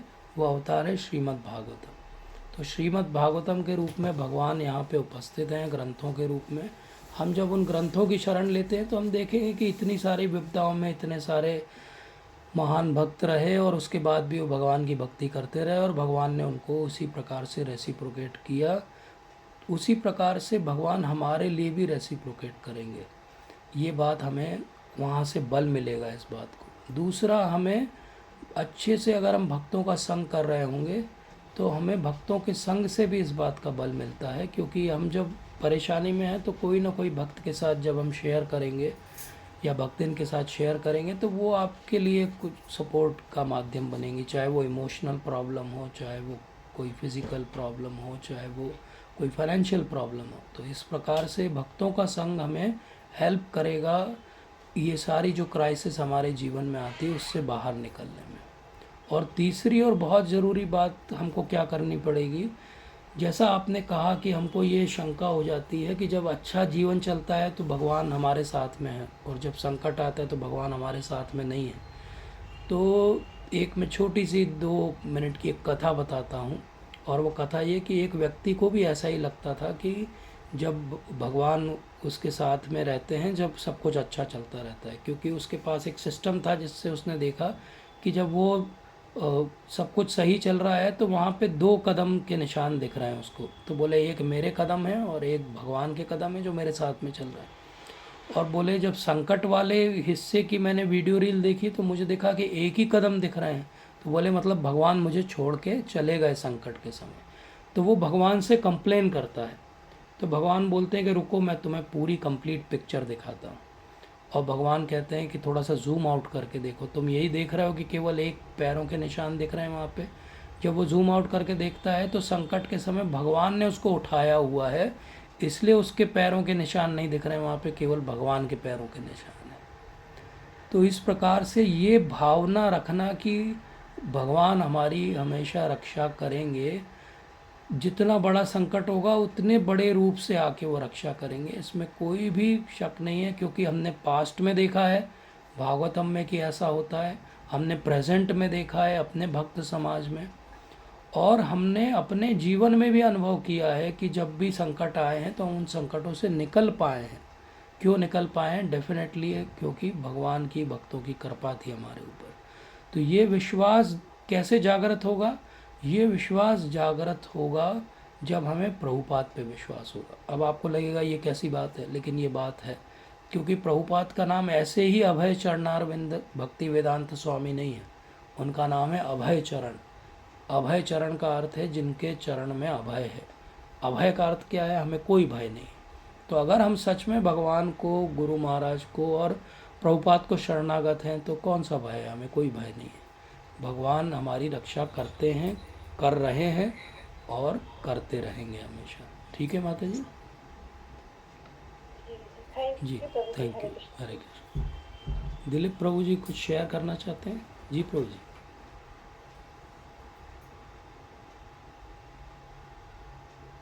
हरे कृष्ण प्रभु जी। हरे कृष्ण। जी प्रभु जी बोलिए। अब प्रभु जी आप कह रहे थे कि किसी का कोई सजेशन हो, दंड प्रणाम प्रभु जी। यस यस, धन्यवाद प्रणाम। बोलिए प्रभु प्रभु जी जी। आप कह रहे थे किसी का कोई सजेशन है टॉपिक को लेके, तो प्रभु जी मेरा मेरा एक रिक्वेस्ट है आपसे प्रभु जी कि आप अगर एक टॉपिक डिस्कस कभी कर सकते हैं, मतलब ऐसा, मतलब कि जैसे कि स्पिरिचुअलिटी में और दूसरे रास्ते भी होते हैं, जैसे कि अष्टांग योग हो गया, हाँ हाँ उसमें भी बिल्कुल बिल्कुल। जी जागरण करते हैं कुछ लोग, जी जी। और कुछ लोग प्रभु जी सिर्फ प्राणायाम और सेलिबसी पे ज़्यादा ध्यान देते हैं, ज़्यादा उसमें नहीं जाते हैं, क्योंकि मैं भगवान पे ही डिपेंडेंट हूँ या फिर ऐसा। तो प्रभु जी मतलब मेरा कहने का मतलब ये है कि कोई एक टॉपिक ऐसा आप कभी डिस्कस कर पाते कि जिसमें आप मतलब भक्ति को उन चीज़ों में उन चीज़ों से कैसे वो सिमिलर है भक्ति अपनी जो अपन हाँ कर हाँ रहे हैं। ठीक है प्रभु जी, definitely we will do. In fact अपन जब भागवतम डिस्कस करेंगे तो सेकंड और थर्ड कैंटो में जब पहुंचेंगे तो वहाँ भागवतम के अंदर ही ये सब बातें डिस्कस्ड है, तो वहीं पर डिस्कस कर लेंगे। और इनफैक्ट अभी फर्स्ट कैंटो में भी सेकंड चैप्टर में ये टॉपिक आएगा, तो वहाँ डिस्कस कर लेंगे। बिल्कुल करेंगे प्रभु जी। This is very good suggestion, because these query should be solve, ताकि हमारा भी कन्विक्शन बढ़े और हम किसी से डिस्कस करें प्रचार में कहीं तो हमारा कुछ आंसरेबिलिटी भी रहे कि हम आंसर कर पाएँ उसको। जी प्रभु जी बिल्कुल। यस प्रभु जी, वेरी नाइस। बिकॉज बिकॉज प्रभु जी मैं भक्ति में 2 साल पहले आया था, जी प्रभु जी लेकिन मैं प्रभु जी मेडिटेशन पिछले 6 साल से कर रहा हूँ, 5-6 साल से।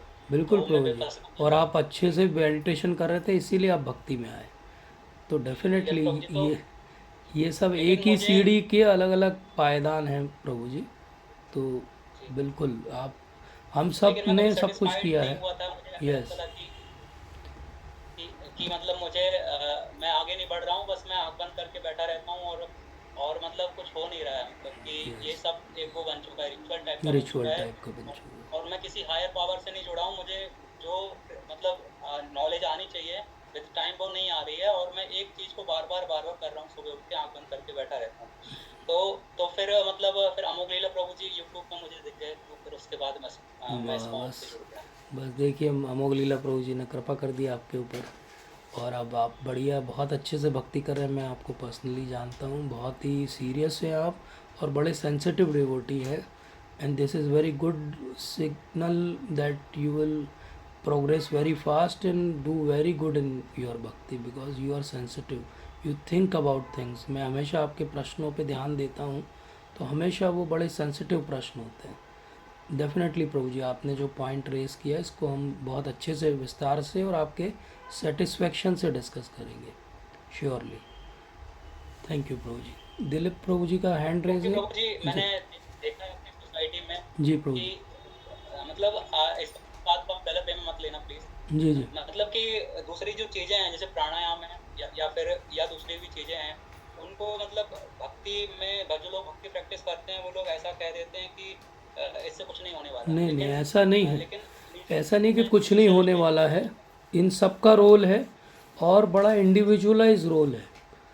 हर व्यक्ति के लिए उसका अलग अलग इम्पोर्टेंस है, और ये सब चीज़ें वेदों से ही आई हैं। तो ये बात तो बिल्कुल हमें याद रखनी चाहिए कि वेद का हिस्सा है तो हमें उसको रिस्पेक्ट तो करना ही चाहिए। बिल्कुल आपका कहना सही है प्रभु जी। जी दिलीप प्रभु जी आप कुछ कहना चाहते हैं? Thank you thank so you much प्रभु जी, प्रभु। Thank you so much.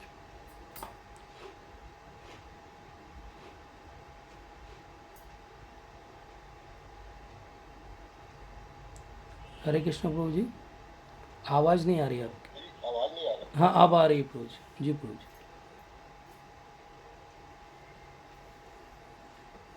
जी प्रभु जी। प्रभु जी मुझे चांस दिया क्या? हाँ आपके लिए प्रभु जी हमेशा बहुत बहुत चांस है मौका प्रभु देंगे इस पर। जी। जी प्रभु जी बोलिए प्रभु जी। मैंने जैसे ही बोला तो आप मेरी बातों के पहले ही मुस्कुरा दिए। नहीं नहीं प्रभु जी आए। एक छोटा सा निवेदन था जी और एक इंफॉर्मेशन। जी जी निवेदन ये है प्रभु जी कि अ, जैसे हम लोग जूम पे मीटिंग करते हैं या टेलीग्राम पे करने वाले हैं, हमारे ऐसे बहुत सारे भक्त हैं जिनको जूम ऑपरेट करते नहीं बनता। जी जी जी या तो फिर जब आप कभी मौका मिले तो वहाँ पे एक बार जब आपका प्रवचन हो या जब भी वो मंदिर में कोई प्रवचन होने वाला हो तो आप एक 10 मिनट का सेशन लेके हाउ टू ऑपरेट जूम और टेलीग्राम, जी अगर ये इलाबोरेट कर देंगे तो I feel that many of the devotees will join us and जी मेनी ऑफ मैं देम विल एक बी काम करता बेनिफिटेड। हूँ प्रभु जी, तो ये हमारे मन में से आया। मैं एक छोटा सा क्लिप बनाता हूँ कैसे जूम ऑपरेट करना है, पर्टिकुलरली इस मीटिंग में लॉगिन करने के लिए राइट फ्रॉम की प्ले स्टोर से कैसे डाउनलोड करना है। मैं एक छोटा सा क्लिप बना के आपको भी शेयर कर दूंगा और आप कहेंगे तो मैं ग्रुप्स में भी शेयर कर दूंगा, और वहाँ पर भी हम मंदिर में भी जब मिलेंगे तो उसको बता देंगे। बिल्कुल प्रभु जी ये बहुत वैलिड पॉइंट है और बिल्कुल सही बात है, क्योंकि हमको तो सबको साथ में लेना है और सबकी कृपा हमें चाहिए। तो हम जितनी सेवा कर पाएँ, जितनी ज़्यादा भक्तों की, उनको जोड़ना चाहिए। तो ये मैं करूँगा ये प्रभु जी, आपका आदेश मिल गया मुझे, अब मैं डेफिनेटली मेरा करूँगा। जी प्रभु जी। प्रभु जी मेरा अनुरोध था, मेरा एक छोटा सा सजेशन था हाँ सजेशन। कि जी अगर प्रभु। प्रभु जी हुआ क्या है, मैं अभी नोएडा स्कॉल में था जी जी। तो वहाँ पे भी एक 9 दिन की क्लास चल रही है। वो मैंने अभी क्लास छोड़ दी, जैसे ही आपका सेशन शुरू हुआ दूसरे दिन तक वो मैंने क्लास छोड़ दी। अच्छा तो अच्छा। दिन भर मतलब 7:15 बजे से लगभग 10 बजे तक सेशन चलता है, उसके बाद उसके ऊपर क्वेश्चन पेपर होते हैं। अच्छा जी। तो ये जस्ट और प्रभु जी उसके जो वो नीचे जब ये हम रिस्पॉन्स से उतर रहा था, मैं आपको इसलिए डिटेल दे रहा हूँ कि जो लोग सुन रहे हैं शायद उनको कुछ बेनिफिट हो जाए। जी प्रभु जी तो बिल्कुल बहुत सारे बताइए। भक्त नीचे खड़े थे, तो वो भक्त स्कैन लेके खड़े हुए थे और भक्तों से रिक्वेस्ट करते थे कि आप इसका फोटोग्राफ ले लो। जैसे ही फोटोग्राफ लेते हैं वो स्कॉन क्लासेस से जुड़ जाते हैं जूम ओके के थ्रू। ओके जी। मतलब this is what the latest technology they have been adopting so that more number. और उसका आउटकम क्या हुआ प्रभु जी? आज की डेट में जब मैंने देखा करीब 7:15 बजे तो 373 हमारे डिवोटीज जुड़े हुए थे उस समय। वाह कितना अच्छा है। 373। और प्रभु जी ये कितना अब हम लोग भी कर सकते हैं इस बात को यहाँ पर, अ, थोड़ा सा अगर प्रोएक्टिव हो जाए तो कर सकते हैं।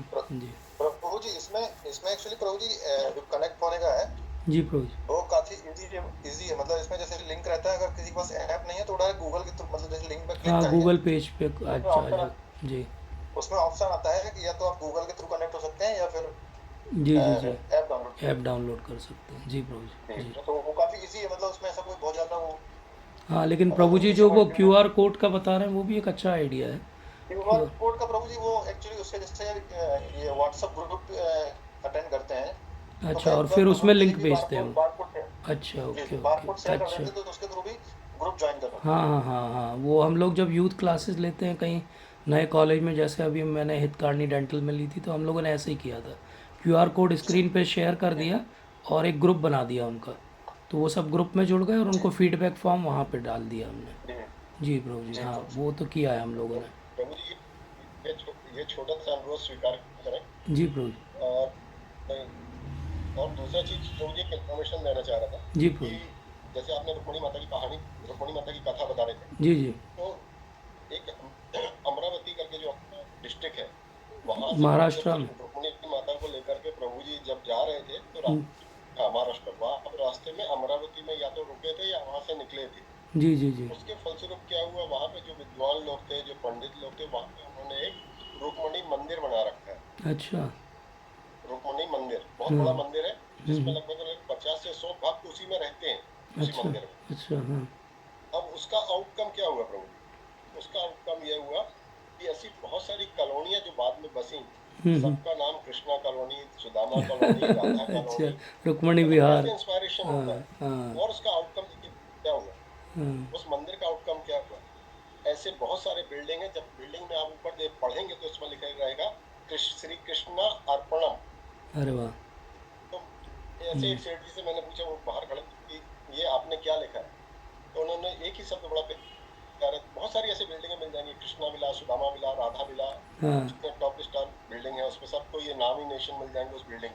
हाँ तो मैंने एक सेठ जी से पूछा कि ये आपने कृष्णा अर्पिता इसका मतलब क्या हुआ, ये आपने कैसे लिखा? हाँ उन्होंने बड़ा स्वीट आंसर दिया, बोले मुझे बहुत ज्यादा लेकिन कृष्ण भगवान मेरे यहाँ आए थे इसलिए जो भी चीज मेरी है सब उनकी है। Wow this was the reply given by the seth ji to me, whatever I have it is all because of him, here I have written that Krishna Arpita.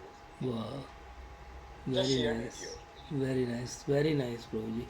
As always your realizations and your experiences I always like to listen because they come from deep within.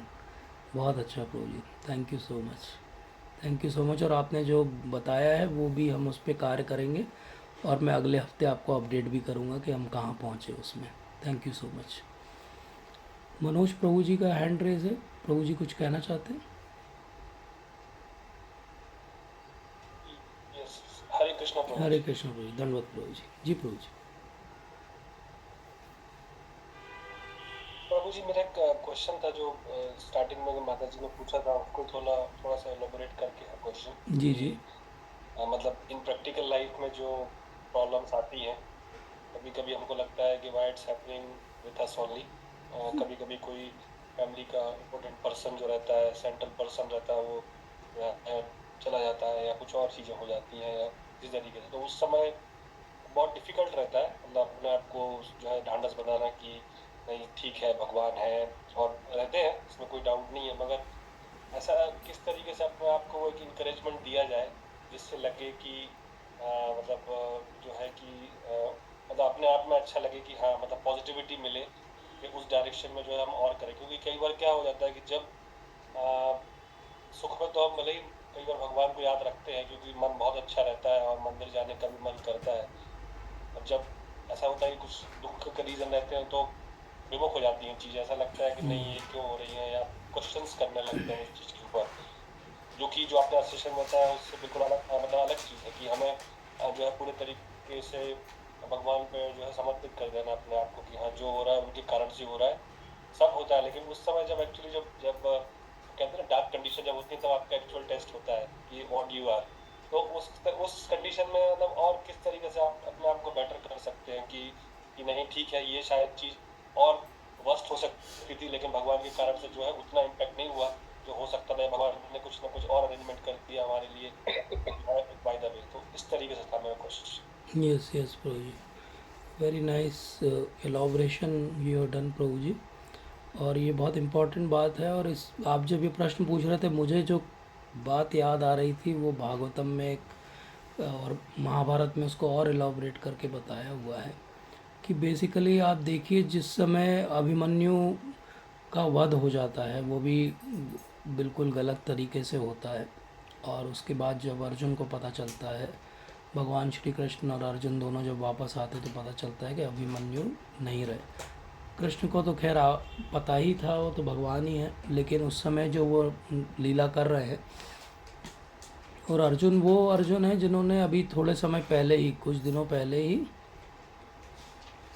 Bhagavad Gita सुनी है, लेकिन वहाँ पे जब description आता है तो क्या हो रहा है, everybody is crying and there is description in Mahabharata categorically saying that Lord Krishna is also crying there.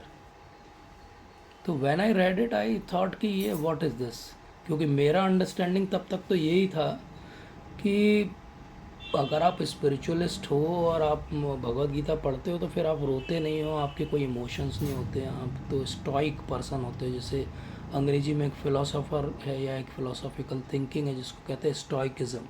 तो I read stoicism and I use to believe कि स्टॉइक हो जाना चाहिए आदमी के, कोई इमोशंस नहीं होना चाहिए, और डिफ़िकल्ट सिचुएशन में कुछ भी एक्सप्रेशन नहीं होना चाहिए, बिल्कुल शांत भाव से बैठा रहना चाहिए क्योंकि भगवत गीता सुना हुआ है वो व्यक्ति। लेकिन जब मैंने पढ़ा महाभारत के अंदर कि lord Krishna is also crying, he is also disturbed and he is also showing emotions, then I thought कि what is this, how it can be like this, क्या ये गलत लिखा हुआ है, क्या ये गड़बड़ लिखा हुआ है, क्या ऐसा करना चाहिए कि नहीं करना चाहिए। I had so many thoughts, then I researched about it कि why it is like this and why Krishna is doing like this. और फिर मैंने बाकी जब आगे महाभारत में पढ़ता गया तो और भी हुआ, जब युद्ध लगभग समाप्ति की ओर है और फिर वो 5 पांडव पुत्रों को सोते हुए में हत्या कर दी जाती है। तो उसके बाद भी देखते हैं हम वो एक इमोशनल डिफ़िकल्ट सिचुएशन बनती है और उस समय भी हम देखते हैं कि भगवान जो हैं वो टेंशन में है और कि कौन किसके पक्ष लेगा, कौन सही कह रहा है, और वो भी एक व्यक्ति का पक्ष ले लेते, वो कहते नहीं इसका वध कर देना चाहिए। तो मैं सोचता था कि ये सब क्यों हो रहा है, ये क्या है, भगवान की लीला कैसे समझें इसको कि भगवान भी इस तरह के भाव दिखाते हैं, भगवान भी इस तरह से अपने जो इमोशंस दर्शाते हैं।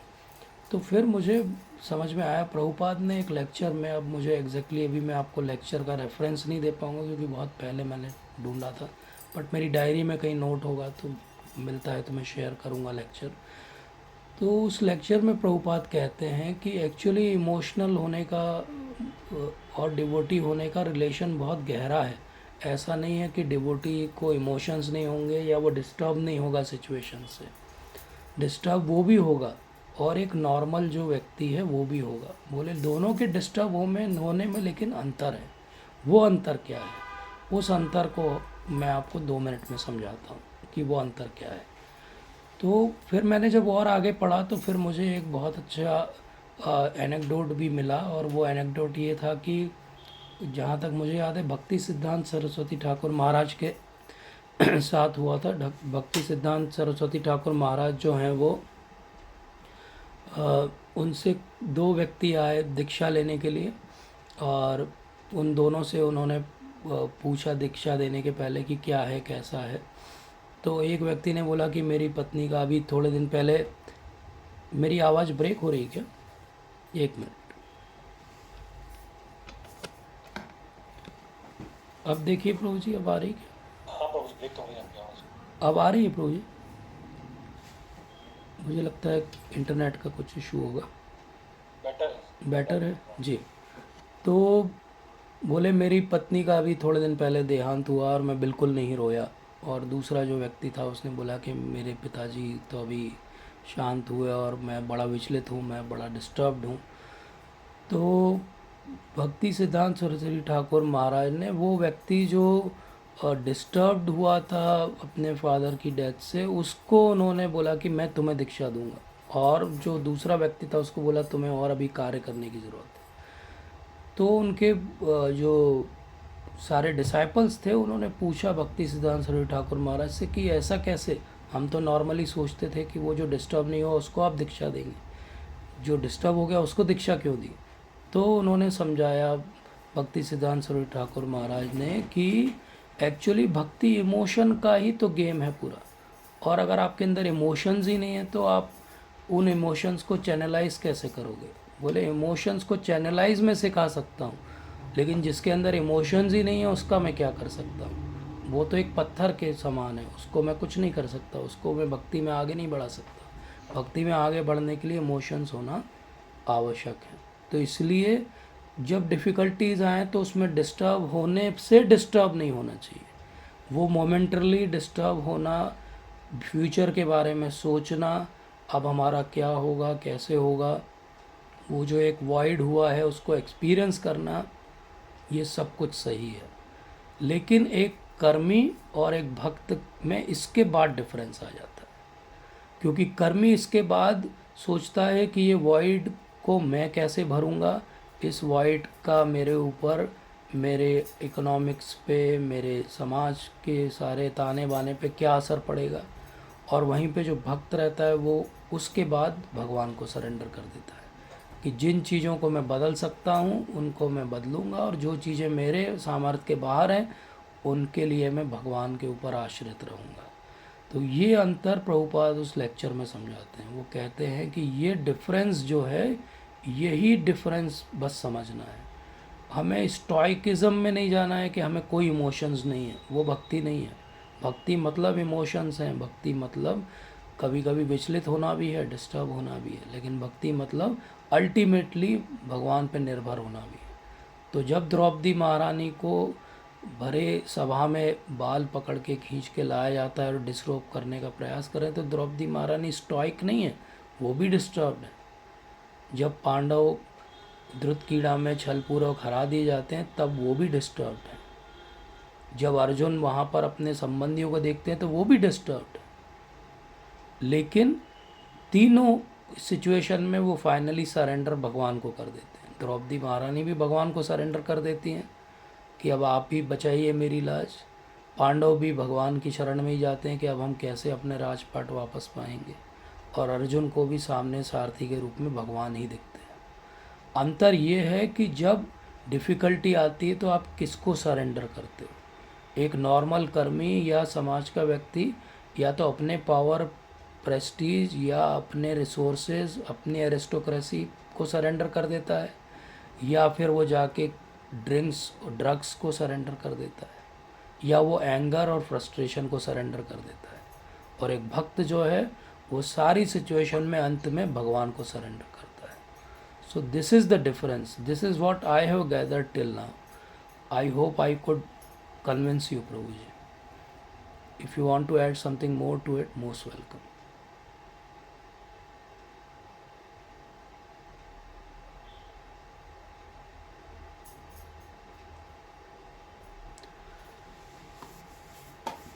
तो इसी नोट पे हम आज का सत्र विराम देते हैं।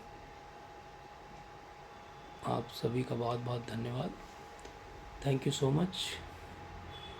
वांछा कल्पतरुभ्यश्च कृपा सिंधुभ्य एव च पतितानां पावनेभ्यो वैष्णवेभ्यो नमो नमः। हरे कृष्ण। जी प्रभु जी, जी मनोज प्रभु जी, आपको कुछ ऐड तो नहीं करना प्रभु जी?